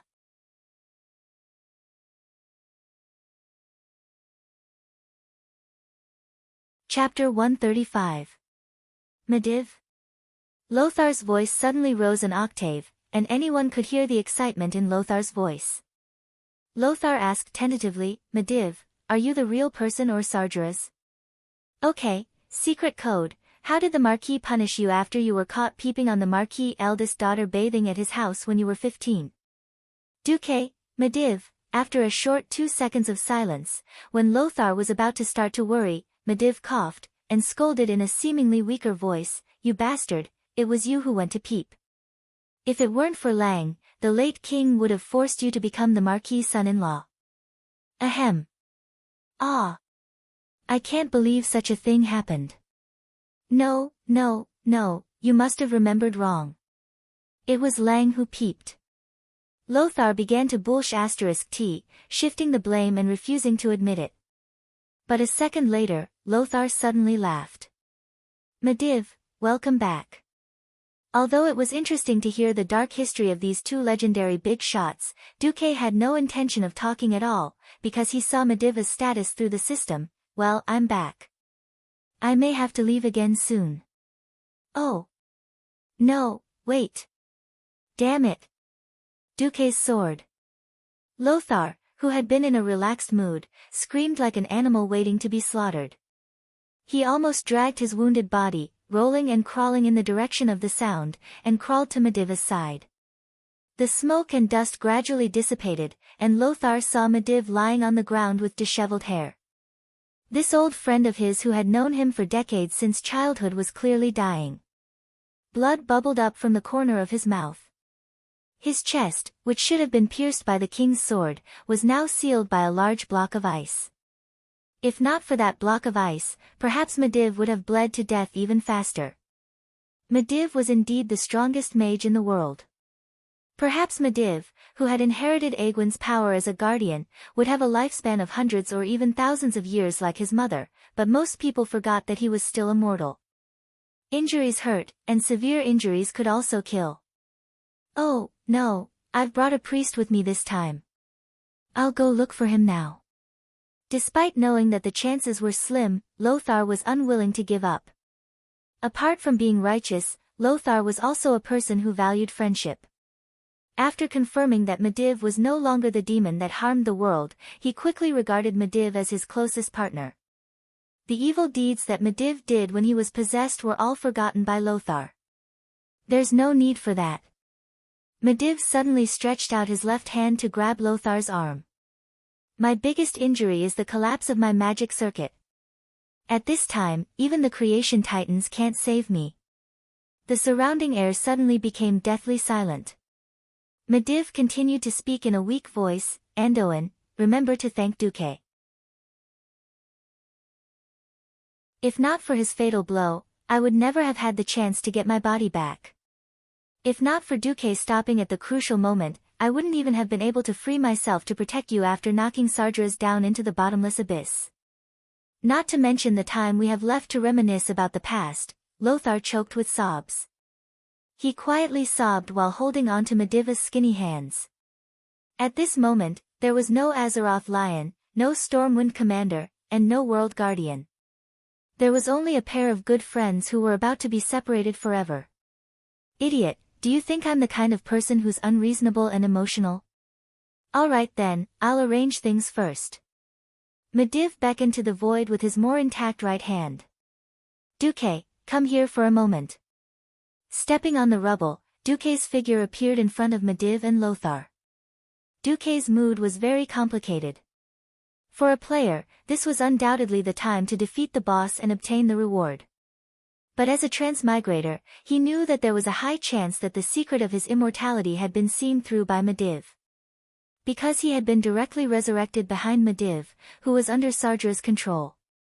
As long as Medivh still had his memories, the disappearance of the corpse, the mysterious flowing light that surpassed magical power, and the sudden appearance of a complete body, it was impossible to hide from Medivh. What if Medivh were to bite back? Perhaps he would no longer be able to establish a foothold in the entire Azeroth human world. Mutants.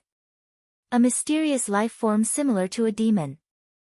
Thinking of all the possibilities, Duque felt a chill in his heart. The problem was that he didn't even have the chance to flip the table and kill Medivh in advance. As early as when he was looking through the battle records, he saw the words Aegwynn.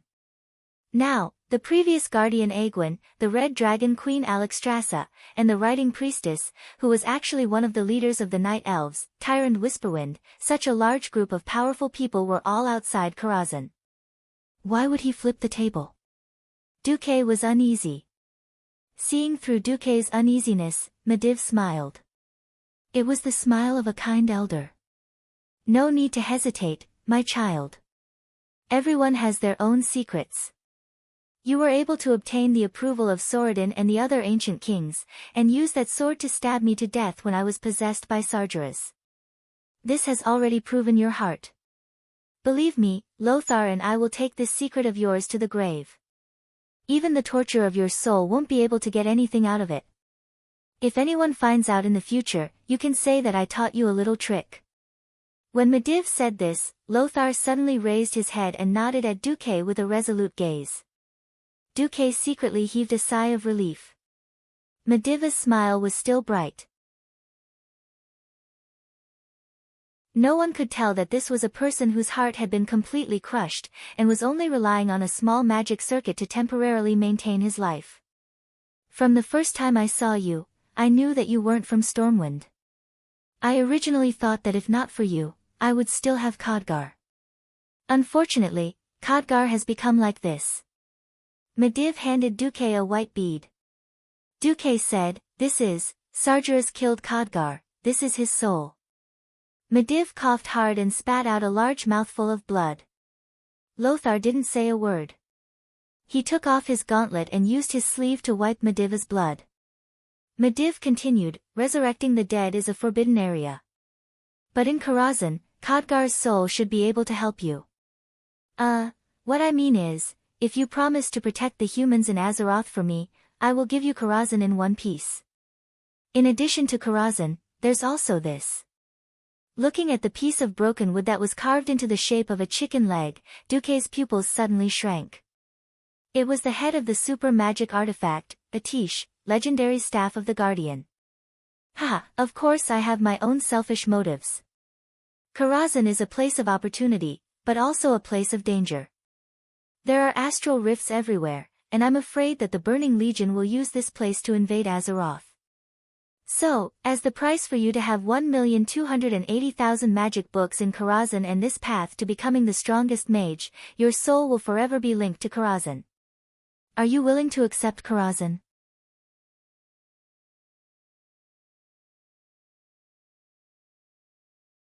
Chapter 136. Karazhan. Just hearing this grand name was enough to make Duque's heart skip a beat. It was not only because Karazhan was the most popular, unique, and popular dungeon in the game before Duque's transmigration, but also because of Karazhan's own value and status. Needless to say, more than 1 million magic books were a shocking fortune to any force on the continent. Not to mention more than 1 million books, even 100 books were enough to set off a bloodbath outside. With these magic books, and with the help of the system, it could be said that the biggest obstacle on Duque's path to becoming a supreme mage had been removed. And Karazhan's status was transcendent. To the north was the Dalajan, and to the south was Karazhan. This was the current situation in the field of magic on the entire continent.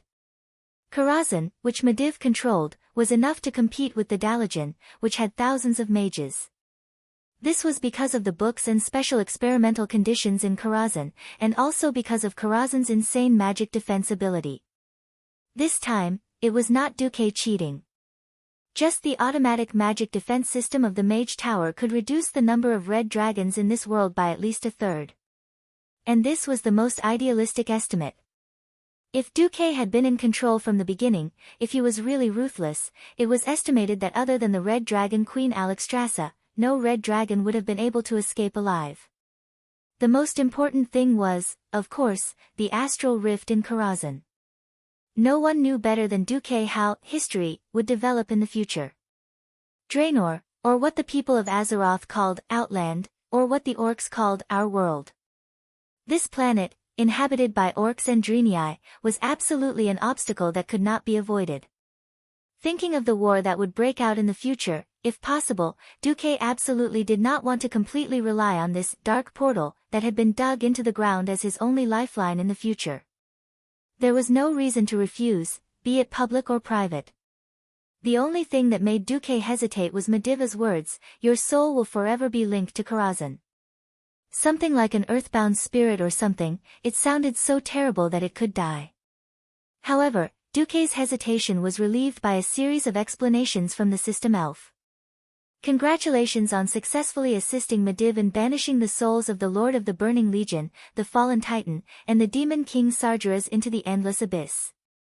Your personal reputation with Mediv, Lothar, and Aegwynn is, worship. Your reputation in the Red Dragon Army is, worship. The Mediv wants to give you all of Karazhan. In exchange, you will be bound to the highest level of soul with the Karazhan Mage Tower. You will not be able to own any other Mage Tower. You will no longer be accepted by any mage organization. Highest soul binding. If you are unfortunate enough to lose your life forever, unless your soul is bound by a supreme power that surpasses the entire Karazhan mana pool, your lost soul will automatically be absorbed back into Karazhan and continue to rule Karazhan in some form. Karazhan, demigod-level Mage Tower. In the entire world of Azeroth, it has the strongest magic defense ability, second only to the City of Mages Dalajan.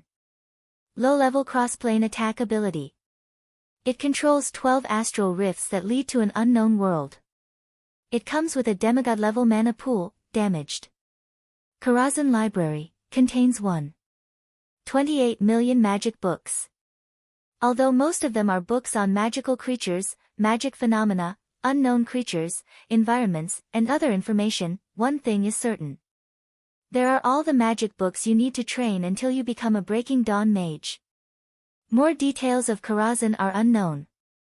You will need to discover them yourself, host. Mediva's inheritance. Mediv knows that he will die, and he hopes to give his inheritance to you. Only by accepting his inheritance can you fully possess Karazhan. In addition to the Karazhan Mage Tower, you must also accept the following things: Mediva's integrity, human nature, Mediva's seed of prayer, Atish, Guardian's legendary staff. Mediva's integrity. Without the interference of Sargeras' will, Mediv is a true saint. He possessed a heart of compassion and compassion that surpassed that of ordinary people. Inheriting his integrity will allow your human nature to surpass your original upper limit. You may do a lot of saintly actions from time to time. But you can use your will to forcefully suppress it. Or you can deliberately lose your soul to let your human nature return to a reasonable range. Mediva's seed of prayer. Mediv has loved the world of Azeroth and Stormwind all his life. He doesn't want to see you harm Stormwind, so when you receive his inheritance, a spiritual seed will be planted in you. As long as you don't become a heinous demon, the seed will only benefit you. Once you choose to join an evil organization such as the Burning Legion, the seed will take action against your soul. Please find out for yourself the specific situation.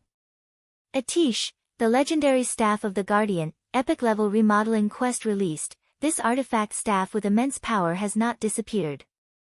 Because Mediv used its power to force Sargeras into the abyss, this artifact exploded into more than 40 pieces. If you can successfully collect all the pieces of the staff, you will have the opportunity to own this unique artifact staff in Azeroth.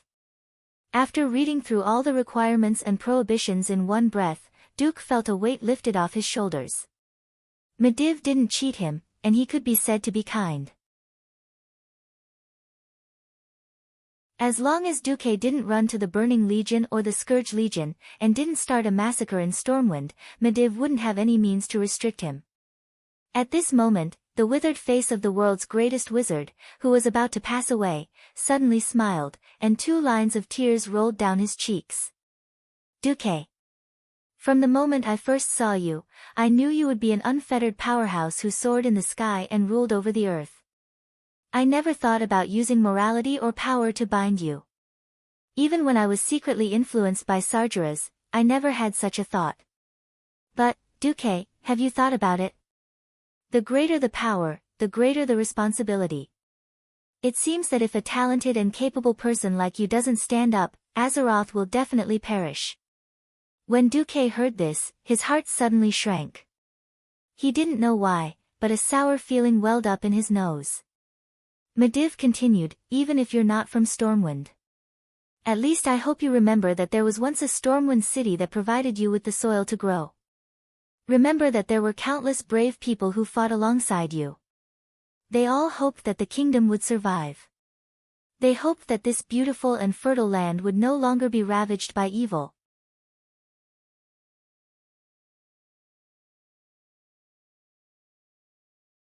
Chapter 137.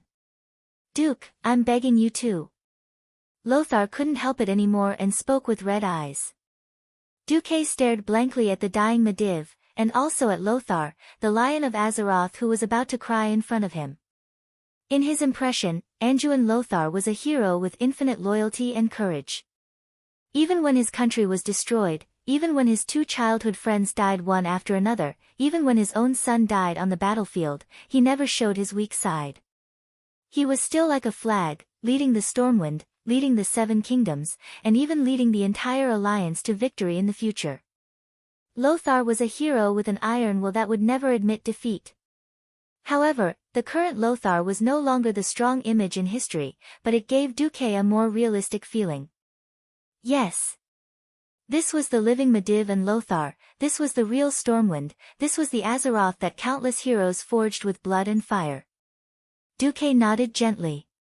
There's no need to say anything. I will fulfill your wish. I will inherit your will. I once told His Majesty Rin, if the destruction of Stormwind is inevitable, then I will change it for you personally. Now, although I haven't completely done it, I believe that with our efforts, the future of this kingdom's destruction has begun to be reversed. If inheriting your power and wisdom and fighting for the survival and hope of all mankind is my fate, then my choice is to accept. When Duque finished speaking in one breath, both Lothar and Medivh trembled as if they had been electrocuted. Medivh gently pressed on Duque's hand. Duque, as the new master of Karazhan, can you please bring in a few old friends from outside? I can still hold on for a while. Although the circulation of mana in the temporary magic circuit in Medivh's body was getting weaker and weaker, it seemed that what Medivh said was true. Duque decisively took over part of the authority that Medivh had handed over and opened the barrier of the Mage Tower that was still in operation in Karazhan. Medivh's voice rang outside the tower. Mother and a few of my old friends outside, could you come in for a moment? The few mighty figures outside the Magus Tower who were nervously observing the situation exchanged a glance. The Red Dragon Queen flapped her wings and carried Egwene and Tyrande up. Several minutes later, not only the 3 of them, but also Windsor and some of the remaining soldiers arrived at Medivh's side. People surrounded the city in a dense mass.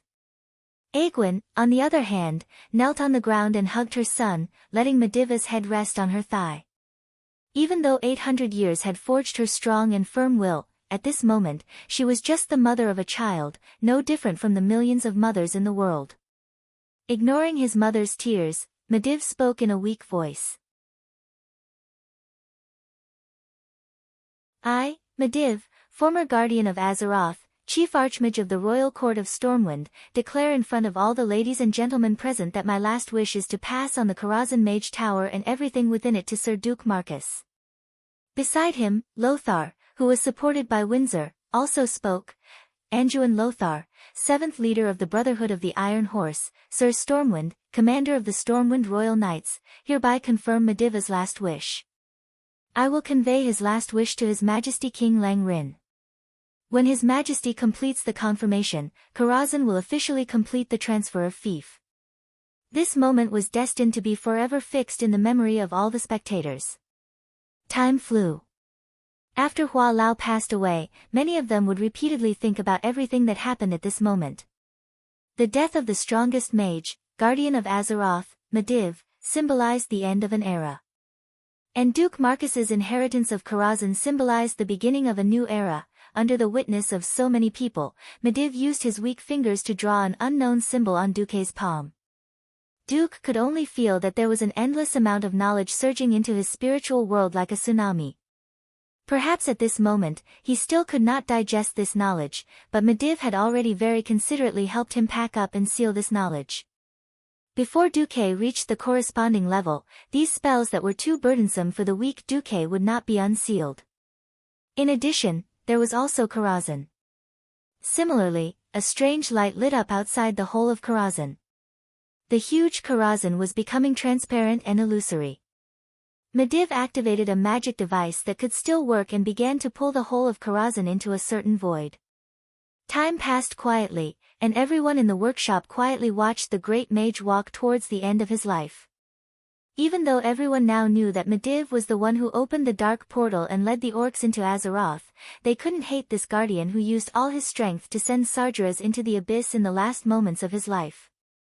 There was not too much pain, and there was no regret. Medivh, who was in his 40s, was held in his mother's arms. He quietly closed his eyes as Aegwynn hummed an unknown lullaby.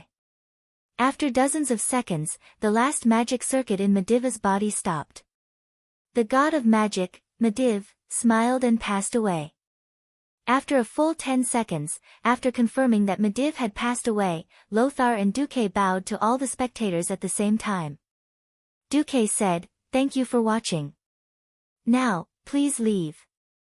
In 5 minutes, Karazhan will temporarily disappear from the world of Azeroth. It won't be back in a short time." The Red Dragon Queen and Tyrande were the first to leave. These two important figures nodded in unison and left. Alexstrasza jumped out of the workshop. In the blink of an eye, a red light flashed, and she transformed from the sexy female warrior in bikini armor into a giant dragon that was dozens of meters long. She spread her wings and soared, and with a flap of her wings, she flew far away. Tyrande whistled, and a huge white tiger completely ignored gravity. It ran on the almost vertical outer wall of the mage tower in Karazhan. Tyrande sat down gracefully, and the white tiger let out a long roar before running down the vertical mage tower in an equally illogical manner. Lothar and Windsor were the second to leave. Lothar asked, "You seem to be staying in Karazhan for a while. Do you have anything to say?" Duque thought for a moment. If there are no accidents, Stormwind City can hold out for a long time. But if it really can't, then retreat to Alterac or Rapid Hold.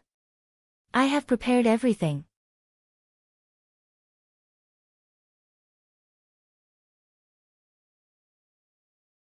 Chapter 138. Windsor looked at Duque, hesitating to speak.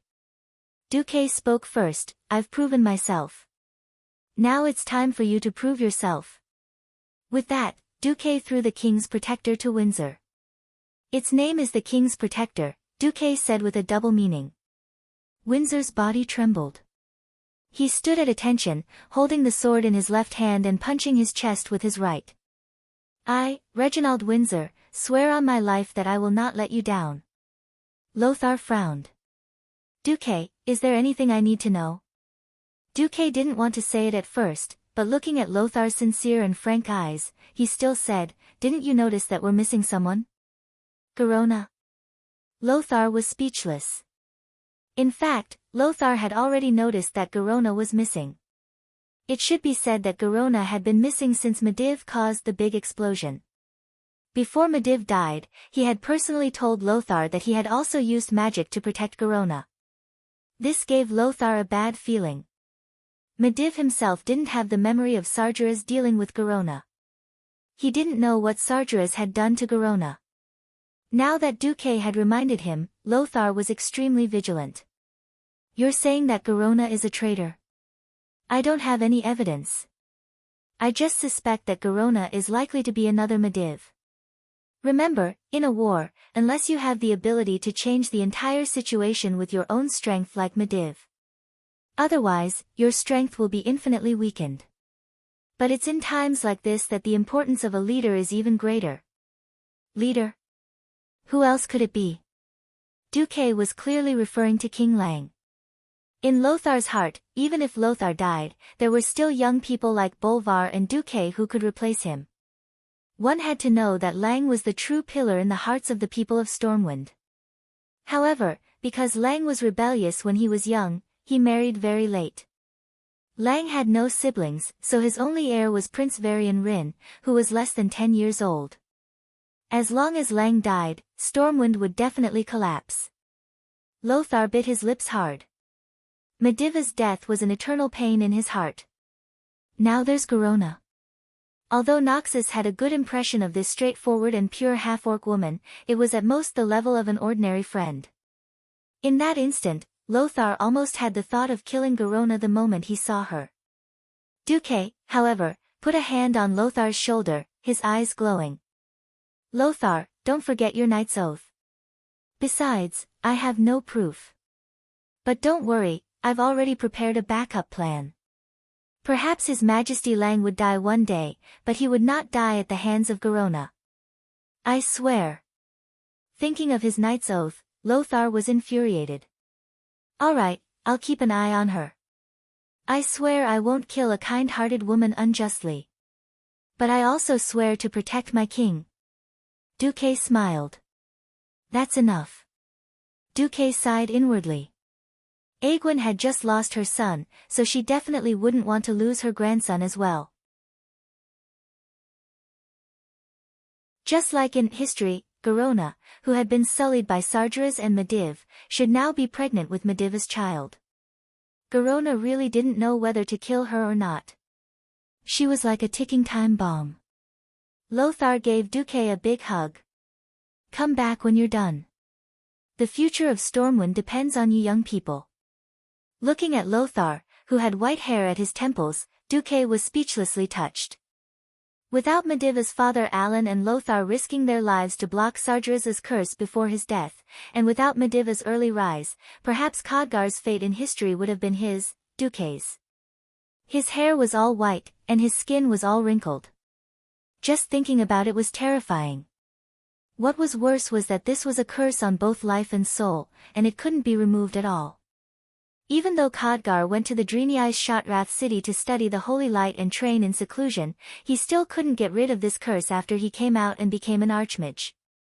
In comparison, he had only gone from a mere 14 or 15-year-old teenager to an 18 or 19-year-old youth. This was already the luckiest of the luckiest. After sending off Lothar, Windsor, and the others, as well as Aegwyn, who was holding Medivh's body, left. Duque suddenly realized that he was the only living person left in Karazhan. It was a little scary. But there was no turning back. Duque could feel that a part of his soul had begun to fuse with the entirety of Karazhan. Of course, when Medivh had given him the inheritance, Duque had played a small trick. He had used the system elf to simulate a soul shell and let Medivh brand the inheritance on this shell.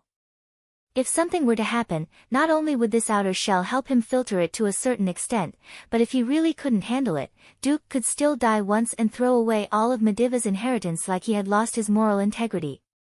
Looking at the empty workshop, Duque let out a long sigh of relief.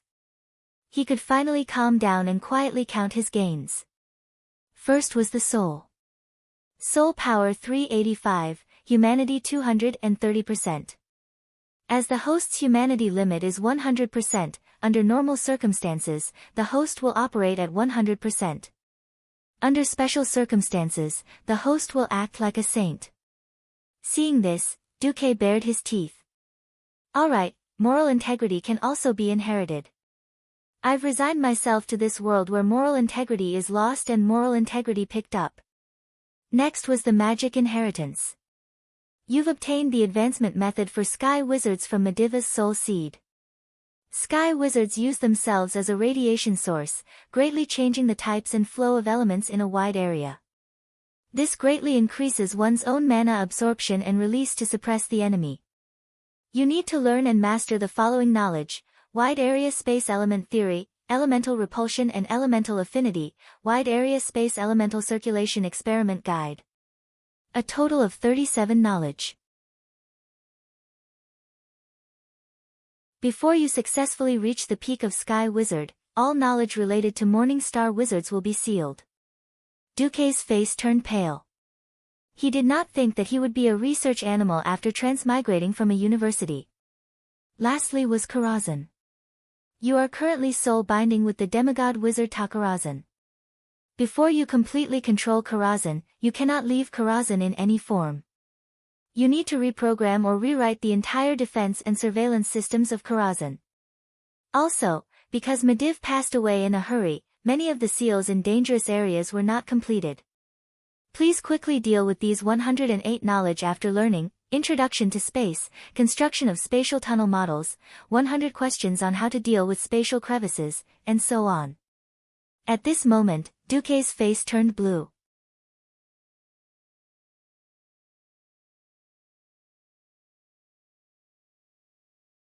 Chapter 139.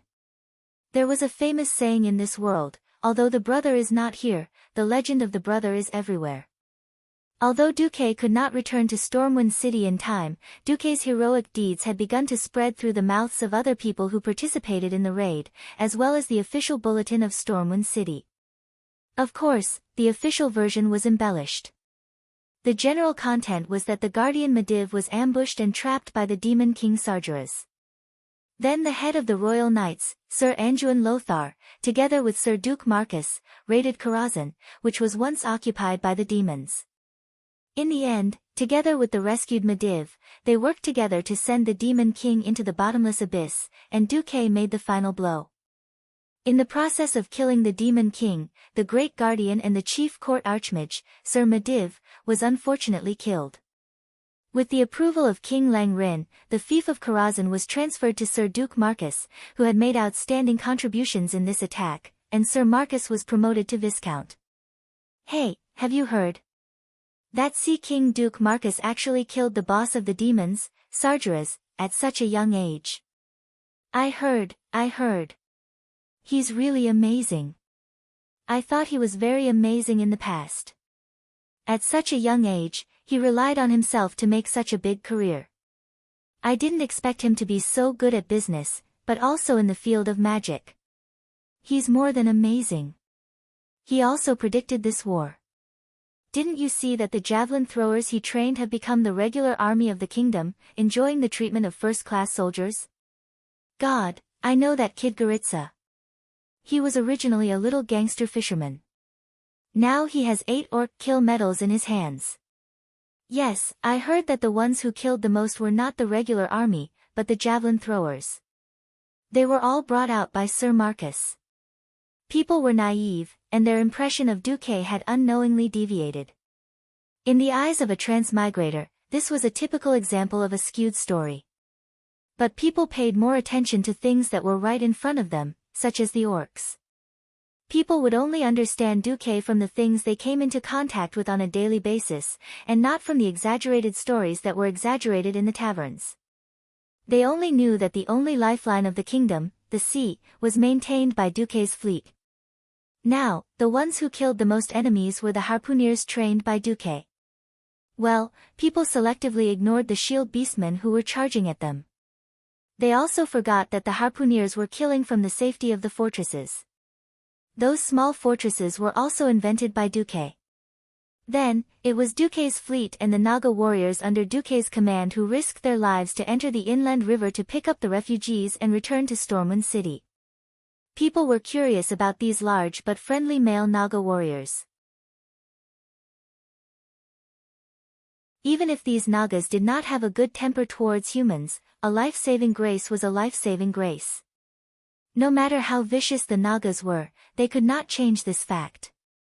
Once they fell into the river, even the strongest orc would not dare to say that they could defeat a Naga. This was not the first time the Horde had encountered such a situation. Heroic orc warriors rushed into the shallow water that did not even reach their knees in order to kill humans. In the end, the Naga did not fight the orcs at all. They waved their long snake tails and wrapped around the orc's leg, dragging the orc into the deep water and drowning him. What they got was the cheers of the refugees on the ships and the ugly expression of the orc commander. No matter which it was, the name Duke Marcus filled every aspect of people's lives. For a time, Duque became even more famous than King Lang. It's Viscount Duque's proposal again. He wants to organize the javelin cavalry in the western wilderness. It does not require much equipment, just a horse and training in javelin throwing. Even a farmer who only knows how to ride a horse can complete the preliminary training in 10 days. Lang looked at the report handed over by Makarov, who had become almost the full agent in Duque's absence, and suddenly smiled. It was not clear whether it was a smile of admiration or a bitter smile at Duque's evilness. In terms of war, Viscount Duque also seems to have amazing foresight. Bolvar Fetigan said in a manner that did not provoke the nobles in the hall, "We must face up to a problem, and that is the loss of food. Although we can get food supplies from Alterac and Torrential Castle, the wet sea and various losses add up to a pound of wheat lost on the road. This is the result of our sailors' efforts to save it." "Is that so?" There was a low uproar among the nobles. When had the high and mighty nobles ever cared about such things? Only after losing their territory and placing themselves under the protection of Lang did they begin to care about such things. Bolvar's voice grew louder, but last year, someone spent a lot of money to organize mercenaries to clear out most of the monsters in the western wilderness. After losing 70% of the territory in the Elven Forest, the western wilderness has become the kingdom's largest production area. After the summer harvest, the western wilderness's summer grain this year is enough for the 500,000 refugees in Stormwind City to get through the following winter. And for every 100 pounds of grain shipped from the western wilderness by sea, there is only a loss of 5 to 6 pounds at most. "Wow!" This time, the nobles cried out in an exaggerated manner. At this moment, Lang stood up. "Well, there is no need for a vote on this proposal, I agree." "Why do you always agree to Marcus' proposal?" A former border count among the nobles muttered in a voice that was neither too loud nor too soft. Lang's eyes turned cold. "Because it is correct, because it is beneficial to the kingdom and the people, I listen. If anyone has an opinion, you can put forward a more reasonable and effective proposal. I am also here to listen. If someone's 100 proposals are correct, then I don't mind listening to 100 proposals in one go." The nobles' complaints were actually based on the loss of power. King Lang used his courage to suppress everything. Lang's eyes were so clear, his face so resolute. In Lothar's eyes, history surprisingly overlapped, and his slightly blurred vision outlined an old picture full of historical feeling. In the picture, Thoradin the Great's last son was abandoned in the desolate Rapid Stream Castle, and then he and his last supporter led the people all the way to the southern part of the continent, all the way to the current Stormwind City, and almost built Stormwind from scratch. 1,000 years had passed, and many nobles had fallen into corruption. Lothar rejoiced. When the glorious impression of the late king was about to fade forever, at the moment of national calamity, the majestic figure of a young king overlapped with that of the late king. Lang Rin, a wise and great king. It was because of him that Stormwind still stood tall. While he was lost in thought, the voices in the council hall seemed to have been sucked out. For some reason, Garona, who was describing the strength of the tribe to the nobles and King Lang according to the scout's report, suddenly flashed her dagger.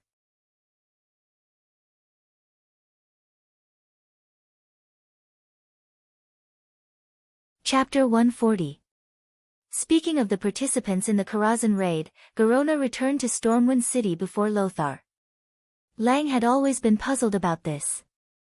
After Garona came back in a daze, Lang repeatedly asked about the situation, only to find that Garona's memory only lasted until she was knocked unconscious by Sargera's fear. Lang and Bolvar didn't blame Garona too much. On the battlefield, even the bravest knight might not be able to withstand a fear. If it was before the incident at the Dark Portal, Lang and Bolvar would have regarded Garona as a deserter. But now, countless battles had proven that if one didn't have a particularly strong will or skill, there was no way one could be immune to this thing. Moreover, when Garona returned, Lang had already received news that Lothar was injured but was fine, as well as that Duque was fine. In addition, with the news of Mediva's passing, Lang really didn't have much time to think about Garona since one of his childhood friends was dead and the other was injured. Because of that battle, although Lothar wasn't seriously injured, he injured his leg. Not only did he sprain his ankle, but in fact, during the big explosion caused by Mediv, the protective shield used by Mediv wasn't complete, and there were still several pieces of gravel that pierced into Lothar's injured leg. In the end, even though Lothar was burning with anxiety, no one dared to let Lothar ride the bumpy griffin. In addition, with Lang's strict orders, Lothar could only bitterly return in a carriage. Coupled with the changes in the battle situation, the front line in the Elven Forest was constantly moving towards Stormwind City. Lothar and his party had to go from east to west, almost crossing the entire Twilight Forest before turning north to return to Stormwind City. The poor vision in the Twilight Forest also greatly delayed the return of Lothar and his party. By the time Lothar rushed back to Stormwind City without much rest, they were already a full month later than Garona. Seeing Garona standing beside Lang, Lothar suddenly remembered what Duque said. As a half-orc, Garona did not have the right to enter the core of power in Stormwind. In Lothar's previous message, Lothar vaguely reminded Lang to be wary of Garona. He also secretly sent a message to his men to keep an eye on Garona. Garona was too harmless, but Garona's information was too important. When it came to the tribe, humans were completely clueless. Many military matters were related to her. Lang had also tried isolating Garona and sending someone to ask her if anything happened. Garona wasn't annoyed and answered every question. The problem was that the military situation was urgent.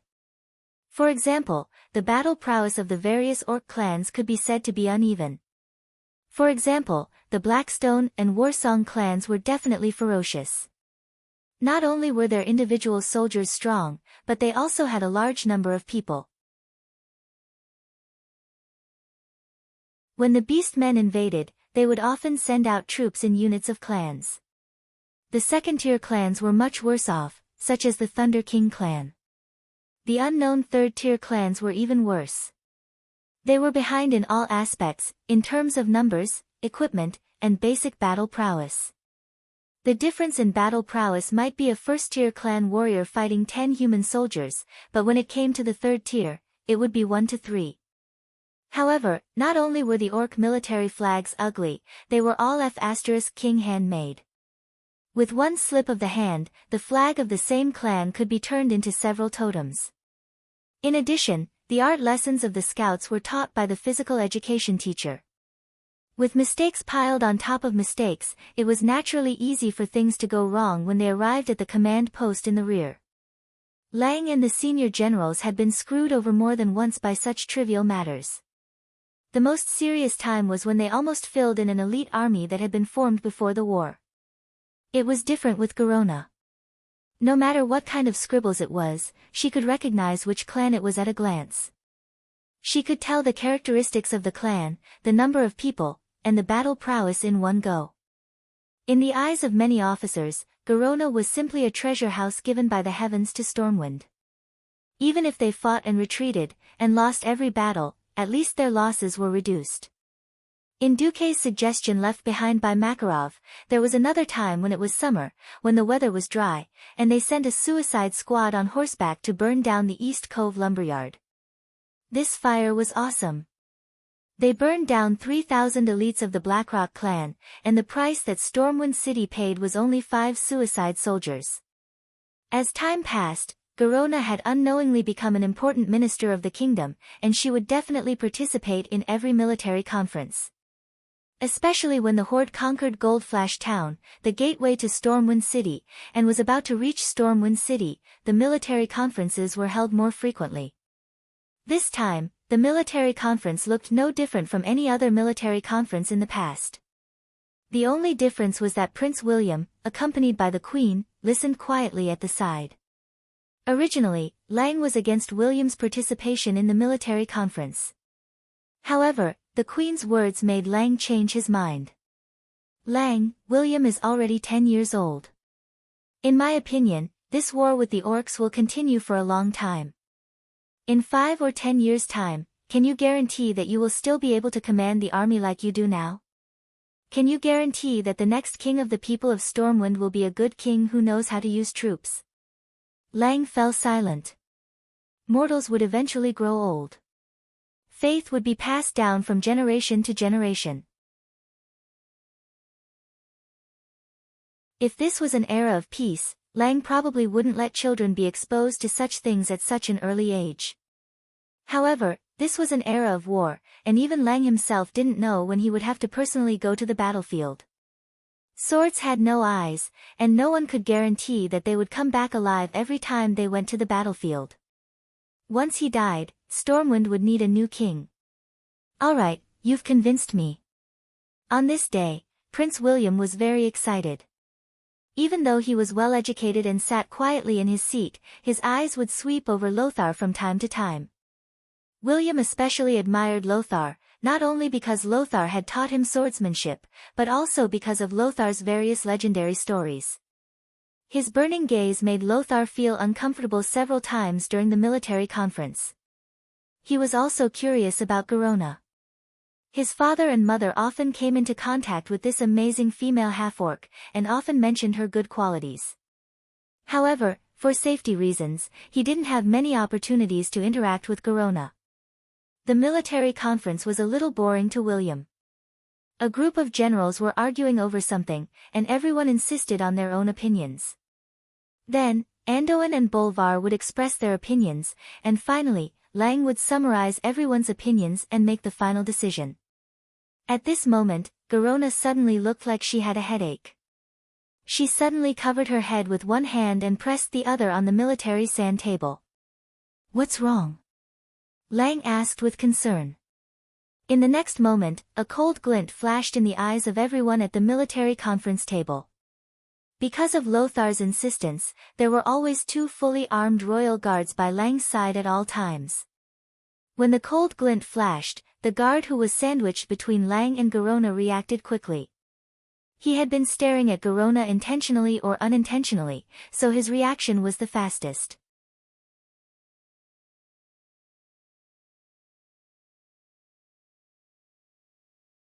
Chapter 141. He had 2 swords, one was a standard long sword, and the other was a short sword for close combat. At this moment, he pulled out the short sword. If he had a third of a second, he could have unsheathed the sword and stood in front of the king. However, it was too fast. Garona's figure turned into a flash of green light. The cold light flashed. It was just a horizontal slash, but he couldn't dodge it. Even his movements and thoughts couldn't keep up. An amazing killing skill. Speed. Angle. Strength. They were all marvelous to the extreme. Chi. A red arrow of blood spurted out from the guard's throat. One had to know that the Imperial Guards were fully armed. The full helmet was only in the shape of a T. The horizontal gap was convenient for a wide field of vision. The vertical gap was convenient for breathing. There was almost no angle between the helmet and the breastplate. In fact, there was only a gap of less than 3 millimeters. But this gap was caught. It was a one-hit kill. There was no luck. No one reacted. Garona flashed past the guard and appeared in front of Lang. Ryan couldn't help but be stunned. To be honest, Lang was not weak. In fact, the moment he saw the cold light, he had already reacted. But the moment he saw Garona's face, he was stunned. What kind of a face was that? In Clayton's imagination, this kind of assassination where the dagger was revealed, the assassin should be fierce and vicious. It was either filled with unparalleled hatred, or it was filled with a coldness that viewed life as worthless, or it was, Lang thought of many possibilities. In fact, after Lothar vaguely reminded him, he more or less kept an eye on Garona. However, Ryan had never thought that Garona would have such an expression on her face. With helplessness and despair, with love for humans, and even with love for Lang. No, it was a more direct love. It was under this expression that Garona's body quickly waved the dagger and stabbed at Lang. Lang was stunned. He was not only a wise king, he was also a kind king. Just like Lothar, Lang had also taken the oath of a knight. He really could not bear to draw his sword on a woman who did not want to hurt him, even if she was a half-orc. In a flash, Lang's eyes revealed such a look. Why do you want to kill me? Did I do something wrong? Garona responded with a helpless, unwilling, and despairing look. No. I don't want to kill you.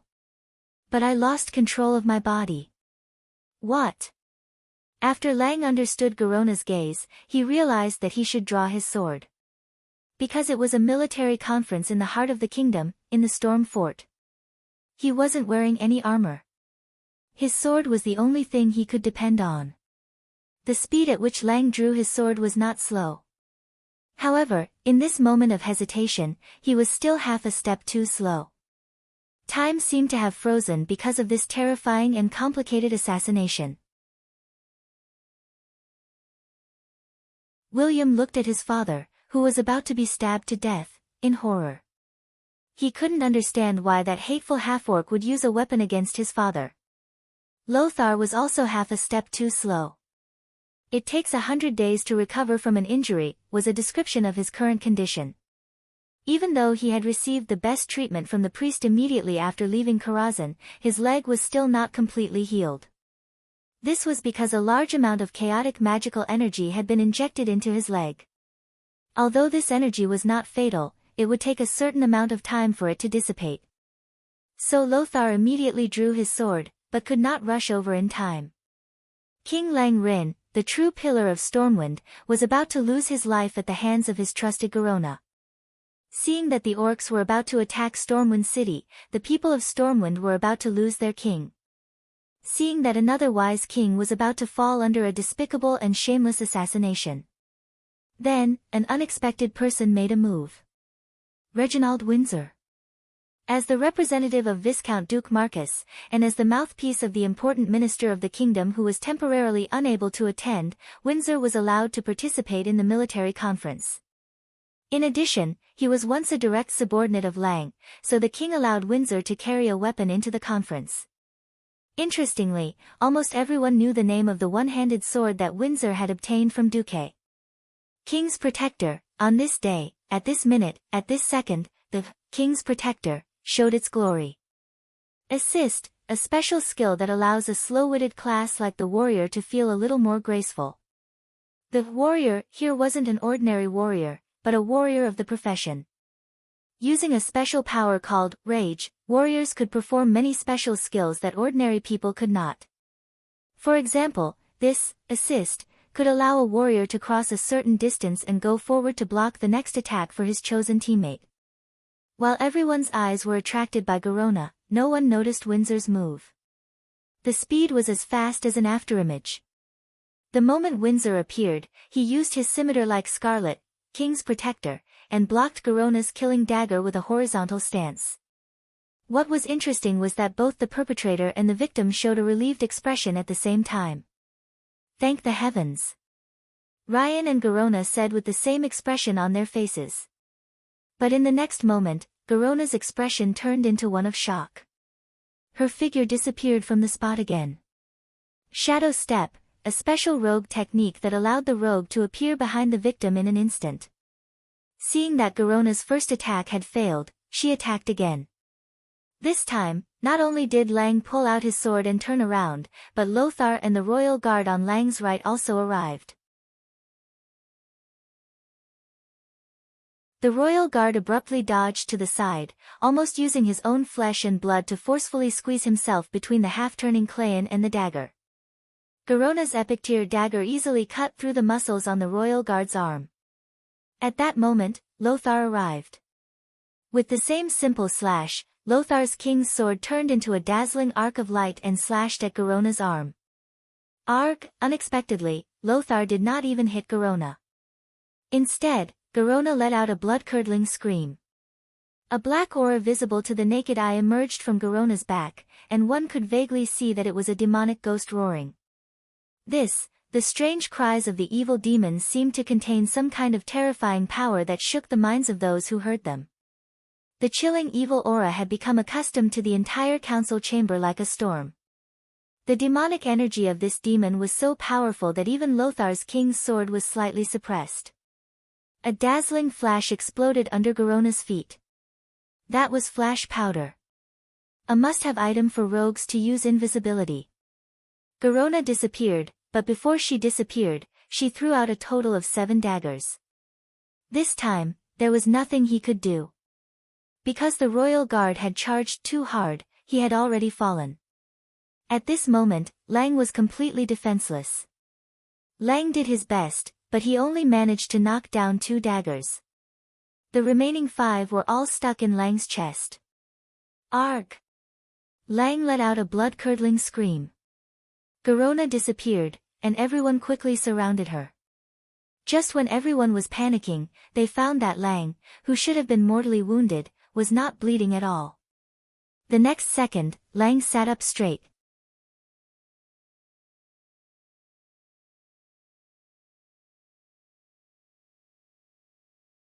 Chapter 142.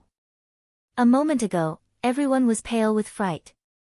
The next second, everyone's faces were filled with infinite surprise. Your Majesty! Are you all right? Father!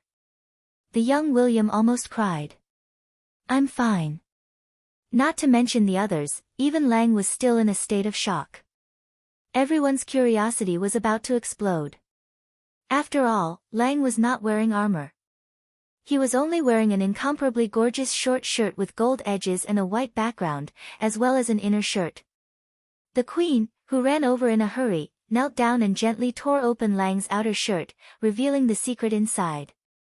This is, pairs of eyes widened as they stared at the inner shirt that actually resisted the dagger throw of a super-strong assassin. It was pure white like snow and exuded a faint cool aura.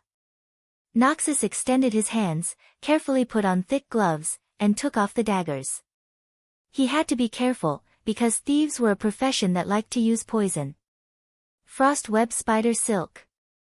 Noxus was knowledgeable and recognized the material of the inner shirt. This was given to me by Duque. He said it was Kevlar. Lang was still in a state of shock, and his mouth trembled. I just think it's cool to wear. Kevlar. Windsor came up and corrected him. It was specially developed by Sir Marcus. It was woven with several magical materials, such as frost web spider silk, in a special way. Its defensive power is even greater than that of chainmail. There was an uproar among the nobles. So powerful. They all saw Lang's inner shirt. It was very light and very comfortable. They didn't expect it to have such powerful defensive power. After all, nobles could still protect themselves on the battlefield. Usually, it was a heavy iron armor on the outside, a chainmail made of interlocking iron rings in the middle, and a leather armor on the inside. Such a way of wearing it would definitely have great defensive power. However, it was midsummer, and it was very hot. Often, after riding a horse around in the sun, one would feel as if he had been fished out of the water. Even if one wore the simplest leather armor, it would still be extremely hot. Now, Duque had actually invented such a light and high defensive shirt. This was really, no, even if I have to extort more money from that vampire, I have to get one back. This was the thought in every noble's mind. Lang heaved a long sigh. He looked at Windsor with a typical look of a survivor. Is it Duque's order again? Your Majesty is wise. Windsor sheathed his sword and lowered his head. If it wasn't for Duque's order, there was no way to explain Windsor's quick reaction. Windsor's reaction speed was even faster than Lothar's, who was vigilant day and night. With so many people around, Lang stood up and announced in a clear voice, I hereby announce that Duke Marcus is promoted to Count for his meritorious service in rescuing the Emperor. And Reginald Windsor was made a knight. As soon as he said this, everyone cheered His Majesty's wisdom. Why was Duque only promoted to Viscount after killing the demonized Mediv? Wasn't it because a bunch of nobles were obstructing him? He gave a lot of reasons, saying that young people were spoiled, and said that Duke's background was unknown. Now, even though Duque wasn't around, Duque's products and Duque's men still came to the rescue. There was no reason to refute, so they could only pinch their noses and accept it. Who asked you to not have the ability to rescue the emperor at the first instance? Since ancient times, this kind of meritorious service was the fastest way to get promoted. Moreover, now that the orc army was at the city gates, they needed Lang's leadership and rallying power even more. No one would make things difficult for them at this time. Looking at everyone praising Duke, the young William's eyes lit up like a starry-eyed groupie. Unknowingly, this Duke Marcus, who wasn't much older than him, had already become another idol in William's heart. Today, be it the orc's capriciousness or Duque's strategizing and ability to control the situation from 1,000 miles away, they both left a very deep impression on William. William couldn't compare Uncle Anduin, whom he admired the most, to Duke. That was because the two of them were completely different types of heroes. Anduin was valiant and full of manliness. He was brave, decisive, and determined. He would never lose confidence and courage at any time, inspiring everyone around him. On the other hand, Duque was wise and resourceful. He was proficient in business, invention, and battle strategies. He was full of mysterious aura and powerful magic. He didn't lose his courage either. Previously, someone had said that Anduin Lothar and Duke Marcus were like two walls in a stormwind. William didn't believe it at first, but from today onwards, he made a small decision. At this moment, what was Duque, who had unknowingly been pushed to the peak of the storm, doing? Unfortunately, he was bickering. What the hell? Why are you so stupid? Oh my god, how did you become an earth mage? Even a Dalajan apprentice who isn't even 10 years old has learned this basic magic knowledge. How can you not know? Yes, yes, yes. I'm a rogue mage from an unorthodox background. Teacher Khadgar, please teach me well. Bright light gathered from all directions. Strands and strands of light intertwined to form a blue, semi-illusory human figure. Arcane energy gushed out from the magic circle beside Duke, and in an instant, the entire human figure was filled to the brim. This person, who was still a little translucent, used his right hand to remove his hood, revealing a rather young face. He was the former secret agent of the Tirisful Council, the apprentice of Medivh, and Khadgar, who would have become one of the strongest magic gods in the future if he hadn't died. Just as Medivh had said before his death, Khadgar was indeed a good helper. The first and simplest thing was that when the entirety of Karazhan was pulled into the void by Medivh's spell, the first thing Duque discovered was that he actually had no food. If the great hero who had killed Sargeras and inherited the legacy of the greatest mage in the world, Medivh, Duque starved to death in Karazhan, it would definitely be the biggest joke in all of Azeroth. The empty, lonely, and cold Duque almost drove himself crazy. Fortunately, he remembered that he still had Khadgar. Thus, after paying 5 soul power through the system elf, Khadgar came back to life, in a ghostly state similar to Aaron's shadow. Khadgar still had his own reason and could still cast spells. Unfortunately, all of his soul power had to be supplied by Duque. If Lord Duque was unhappy, it would only be a matter of minutes before he extinguished Khadgar's soul. Of course, Duque would not allow a talent like Khadgar to just disappear like that. Thus, after some inhumane bargaining, Khadgar became Duque's butler in Karazhan, a teacher in the field of magic, a hired thug, and cannon fodder. To outsiders, Khadgar had to call Duque master. Internally, he still had to call Duque master. Alright, to a certain extent, Khadgar was no different from a slave beast.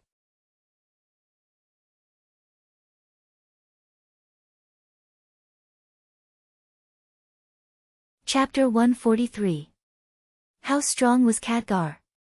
It was hard to tell now, but in the future history, Khadgar was the hooligan who could instantly teleport hundreds of people, easily blow up bridges and dams, and was a master of ice, fire, and magic.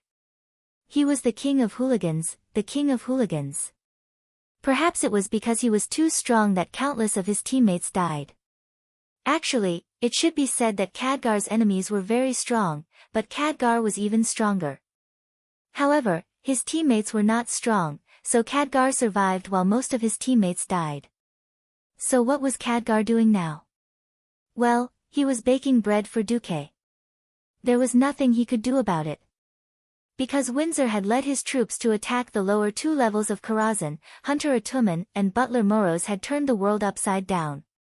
In the end, most of the food reserves had been destroyed in this battle. There was not much food in Karazhan to begin with, and now there was even less. The only good thing was that Khadgar had been here for a long time and had struggled to survive for a long time. It was not wrong to say that he had struggled to survive. Karazhan was too big. The library alone had more than 1.28 million magic books, and that was not all. After taking over Karazhan, Duque found out that other than magic books, there were also more than 3 million books of various types. The library was the size of a football field, and there were as many as 3 digits. This was a very bad joke. Khadgar had once tried to eat, but because Butler Moros's servants could not find him, Khadgar had almost starved to death in the library. People were forced to do so. Khadgar had also been forced to learn the strange skill of hiding wheat, cutlery, or baked bread everywhere. As a library, and with the special spatial structure of Karazhan, every room was ventilated and dry. Khadgar had actually gone around a few times and found food that was not contaminated, enough for Duque to eat for a few months. However, there was no salt or oil, which made Duque want to die. How many months have you been eating this? Duque pointed at the things that could be called food. No, I forgot how long I've been eating for. Anyway, I can read and fill my stomach, Khadgar replied. Duque's face fell. As for you, Master Duque, I really don't understand you. Why are you so relaxed in areas that mortals can't do, but often get stuck on small mistakes that even a mage apprentice wouldn't make? Khadgar found an oven to bake bread while watching Duque fiddle with the giant golem. That's right, why do you have to call this golem the curator? This is love. Feelings. Young man, understand? What kind of library has such a fierce librarian? Khadgar muttered softly. There were far too many things that Khadgar could not understand. First of all, he didn't understand how Duque was able to take over the curator's control right under the Mediva's nose. To him, it was unthinkable to snatch a specially made golem from the hands of a more powerful mage. However, Duque could not explain to Khadgar that he was a transmigrator. How do you explain the principle of automatic control? How do you explain the gate of no and no? This was not something that could be understood with a simple explanation. Just like how Duque did not understand the basic theory of Azeroth, Duque could not explain to Khadgar this professional theory that was based on modern mathematics, electronics, and a series of other sciences. Not to mention Khadgar, anyone who was not in this line of work before transmigrating would not even have heard of these terms. Thus, in Duque's eyes, the anti-control seal that Mediv had placed on the curator was a joke. At that time, when he was in his soul form, he did not need to care about the highest control system. He only needed to modify a few feedback and basic control circuits to bypass Mediv and directly control the curator. This allowed the curator to attack at a critical moment. Similarly, in Khadgar's eyes, Karazhan's incomparably complex magic net system was just something that needed some time to be straightened out in Duque's hands. In the original history, because Karazhan had lost the will of its master, Mediv, it had sunk deep into darkness. The Karazhan Tower had sealed itself and cut off all contact with the outside world. Now, Duque had sorted out the countless unknown magic net energy lines that had gathered here step by step. As long as Duque wanted to, it was only a matter of time before Karazhan saw the light of day again.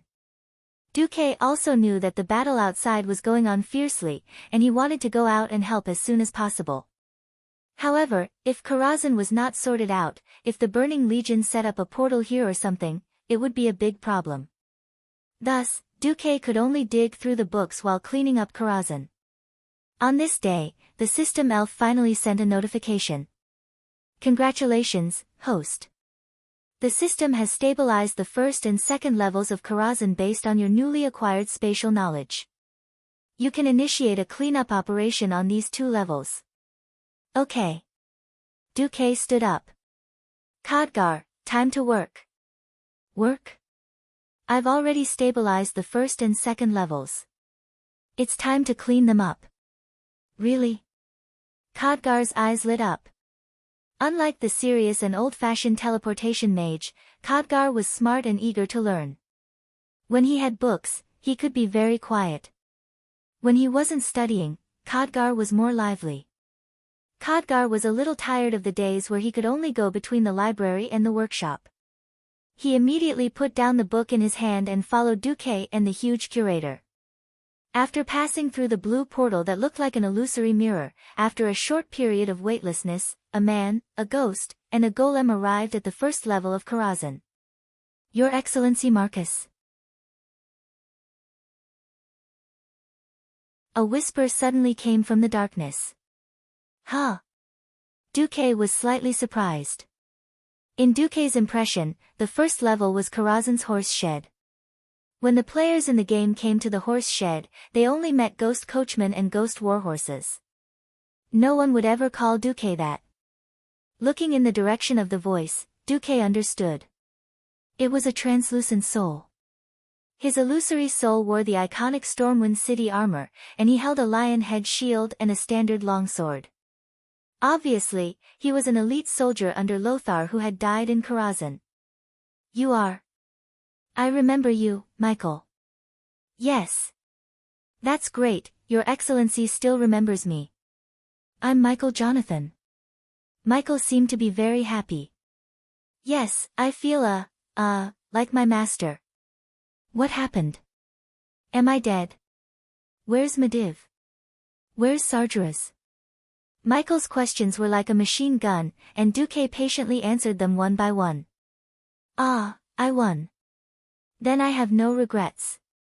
It's a pity that it turned out like this. Michael's situation triggered Khadgar's sadness. The 2 ghosts had the same expression.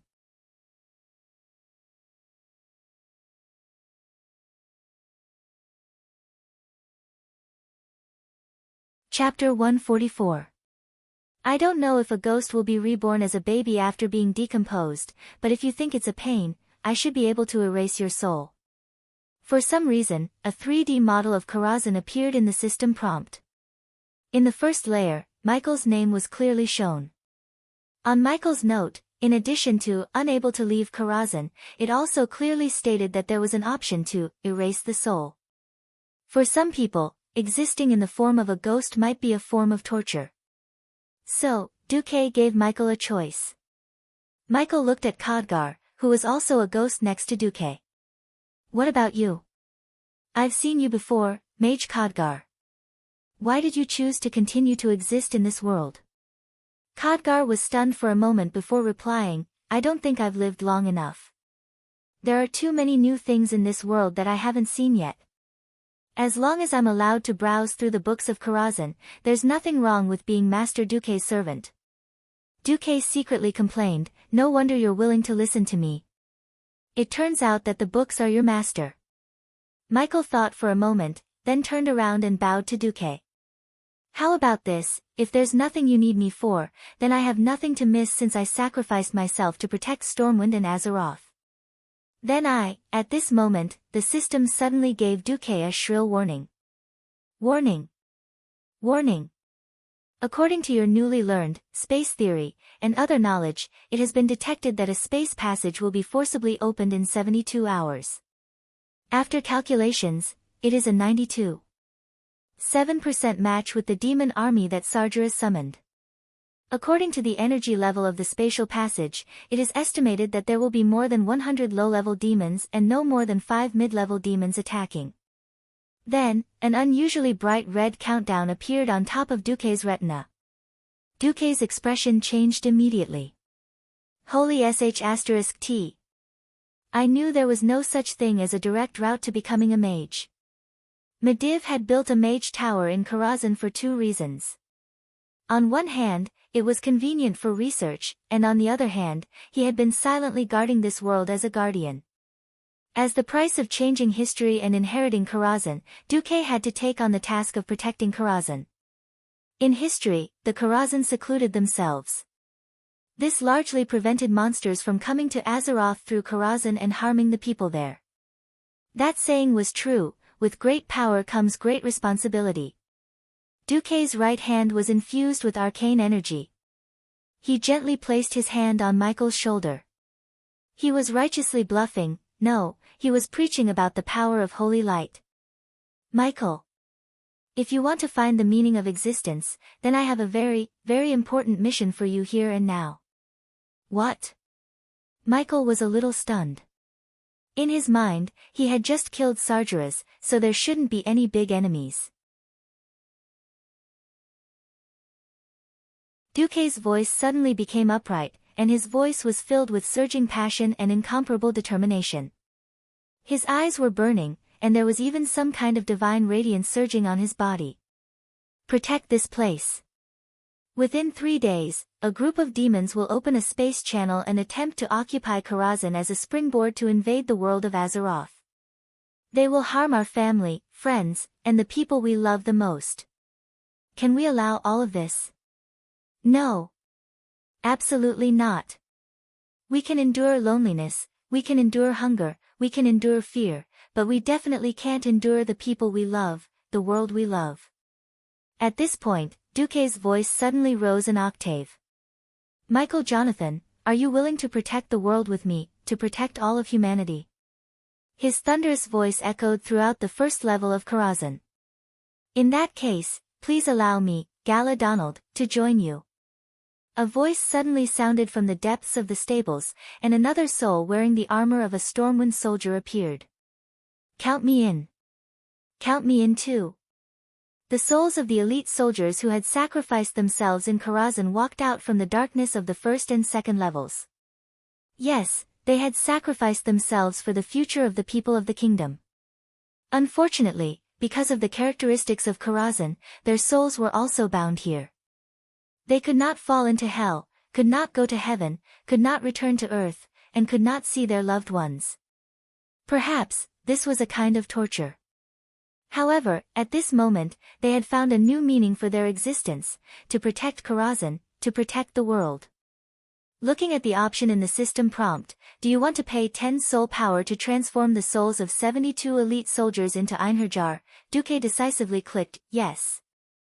A bright silver light lit up from Duque's palm, and he gently brushed it in the air. Spots of silver light scattered on the souls of these elite soldiers. They were pleasantly surprised to find that their souls, which had become dim and showed signs of dissipating, were beginning to solidify at a high speed. The long-lost sense of touch returned to their bodies. Even though their bodies still looked a little translucent, at least this was an unexpected and pleasant change. There was no heartbeat, but there was a strong pulse from every corner of their bodies. They did not need to breathe, but they could smell the long-lost fragrance from their nostrils. Sight, touch, taste, smell, feel. These things that they had once taken for granted would only feel incomparably precious when they lost them. Every soldier's face showed surprise. Then, their expressions quickly became determined, and they quickly lined up in 3 rows. Michael, who was in the lead, pulled out the long sword that he had worn when he was alive and said loudly, "Salute our new master, the new guardian of the world, His Excellency Duke Marcus." Swoosh swoosh swoosh. They pulled out their swords neatly, causing the dark stables to light up with a dazzling cold light. Bang! Bang! Bang! The Einherjars hit their shields with their swords, and there were bursts of high-spirited hitting sounds. The entire first level of Karazhan seemed to be trembling. No, this was not just a tremor. This was already a roar. It was not just the shouts and hits of these elite soldiers. It was as if every corner of Karazhan, every brick, and every pillar was emitting a low and ancient sound. They resonated as if they were responding to the will of the Einherjars, responding to their determination to protect the world. With the same excitement, Duque looked around at these Einherjars, and a satisfied expression appeared on his face. All right, brothers, let's go all out. Let's tell those damned demons that this is Azeroth's territory, not their playground. Oh.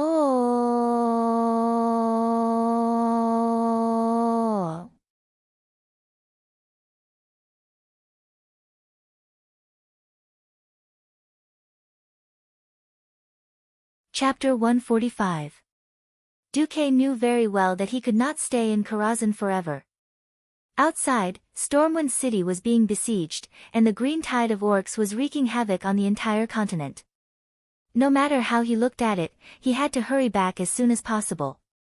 The task of defense could only be left to helpers like Khadgar and Michael.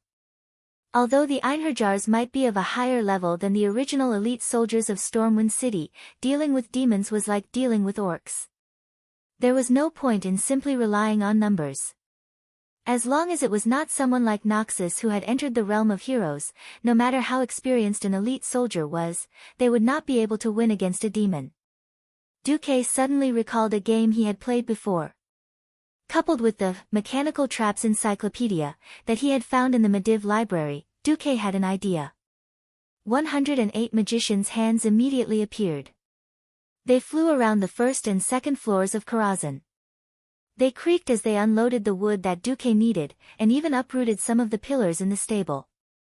Duque injected arcane energy into the ground, freeing the huge stone bricks from the shackles of gravity, and they flew into the air along with the soil. Khadgar was dumbfounded. He looked at Duque, who had a lot of magic theories that he did not understand before, as if he were building a building block. Like building blocks, Duque completely changed the structure of the first and second floors of Karazhan. Damn it, even if Karazhan is in the middle of a spacetime crack. But if you mess around like this, Karazhan will still collapse. Khadgar could not help but exclaim. What? Do you know anything about architecture? Ha! Khadgar was a mage, not an old foreman of the Mason Brotherhood. When Duque said this, he was immediately stunned. You know. Of course, as long as I don't touch the supporting pillars and load-bearing walls, even if I hollow out the first and second floors, there will be no problem. Also, I have calculated the gravity here, and it is only about 80% of the gravity outside. I can make it even sharper. Although Khadgar did not understand what Duque was saying, he did not understand. Just like that, Duque spent about a day turning the first and second floors of the Karazhan into a huge death labyrinth. Spiked traps, tar traps, arrow walls, spring traps, blade walls, together with some gaps that led straight to the void turbulence, Duque ran into a propulsion trap that could knock away a huge body larger than a ton. Everything was ready except for the demons. 2 days later, at the main entrance of Karazhan, the chaotic void of red and black separated. A thick green light that was not too dazzling, like the light of moldy pea soup in a dark cuisine, illuminated the main entrance of Karazhan. In Duque's perception, it was an evil aura that pierced through the chaotic void. The unknown world connected directly to Karazhan. A huge crack was forcefully torn open in space, and some kind of magic was rapidly reinforcing the crack. A terrifying aura, so evil that it was almost tangible, gushed out from the portal. Duque, who was sitting at the end of the second floor, could also quickly smell the unpleasant aura. Beside Duque, Khadgar's expression changed slightly. After seeing Duque nod, he walked in front of a crystal ball that was flashing with arcane light and pressed his hand on the crystal ball. It was a soul crystal ball that could connect to the spirit seas of all the Einherjars on the first and second floors. The guest has arrived. I repeat, the guest has arrived. As soon as he finished his sentence, a huge red gauntlet appeared at the entrance of the portal. The next second, a humanoid demon over 5 meters tall with crimson dragon wings stepped out of the portal. His entire body had explosive red muscles, and he wore heavy armor. His head was a bit like a rough orc's, but there were huge horns on his head that orcs did not have. He had a pair of powerful legs like those of a goat. Not only were they folded back, but they also had huge hooves. The blazing flames that wrapped around his body contrasted with his huge body, making this apocalypse guard look extremely ferocious and terrifying. Kill all those who resist here. Master Sargeras will not fall in a place like this. Search. Search for him. Even if this place is completely destroyed, we must find the passage to Master's location. This huge demon was roaring at his subordinates in the Eridar language, which was also commonly known by humans as the demon language. Countless terrifying figures rushed out from his side. There was a demon hound that was completely red and had 4 limbs on the ground. It had 2 long black and white tentacles and 2 huge bull horns. There was also a demon guard that was bare-chested, had indigo skin, and had strong chest muscles. Apart from their bare upper bodies, the demon guard's arms and waist were covered in heavy armor that was mainly red with white edges. Long crimson horns grew out from his head and back. There was also a void demon that was covered in armor. Its true form was actually an inverted triangular dark blue energy body. They swarmed forward in a chaotic manner and rushed into the long passage at the main gate of Karazhan. Suddenly, the fastest hellhound seemed to have stepped on something. The sound of metal rubbing could be heard in the darkness. In the next second, dozens of sharp spikes shot out from the floor. As if they wanted to skewer the hellhound, they pierced the abdomen of the hellhound. As the scouts of the demon army, the hellhound had agility that Duque did not know about. The moment the spikes were about to touch its abdomen, the hellhound suddenly arched its back and bounced into the air like a spring. Unfortunately, without any warning, a 2-meter by 2-meter square suddenly fell from the ceiling. Before the hellhound could do anything else, it was abruptly knocked back to the ground. Chi. The sharp metal spikes ended the hellhound's life. Accompanied by a series of clattering sounds, the spikes were retracted back into the ground. The ceiling that had fallen a certain distance was also pulled back up by the stirring gears, quietly waiting for the next victim. Of course, there was more than one hellhound that was hit. The demons charged forward. Suddenly, there was a bang. A huge demon that could easily kill 20 elite human warriors was suddenly sent flying by a metal brick from the ground. The unlucky guy was caught off guard. Like a cannonball that had been stuffed into the barrel of a cannon, he was ejected with a loud bang. Demons were not beasts that had no intelligence and only knew how to kill. They were shocked by the strange situation. Their eyes followed the figure of the victim until the victim hit a wall and stopped. Only then did their eyes start to focus. Before they could shift their focus, 3 sets of crossed giant axes suddenly popped out from the seemingly ordinary wall. Those axes were ridiculously heavy even when carried by ogres. The axe blade, which had a diameter of more than a meter, could easily chop off a dragon's neck, let alone a demon. With a chilling glint, the demon only had time to scream before the cold gleam of the axes flashed across his body. On the wall, there were only a few deep cracks, splattered demon blood, and scattered pieces of flesh that could no longer be pieced together. What's going on? You're tuning in to the Blissful Bookshelf YouTube channel. We're so grateful for your support, and don't forget to subscribe to join us on this incredible journey through captivating stories. Your generosity through donations truly makes a world of difference, as it's the primary source of revenue that allows me to expand and enhance this channel for you. Thank you from the bottom of my heart for being a part of this adventure.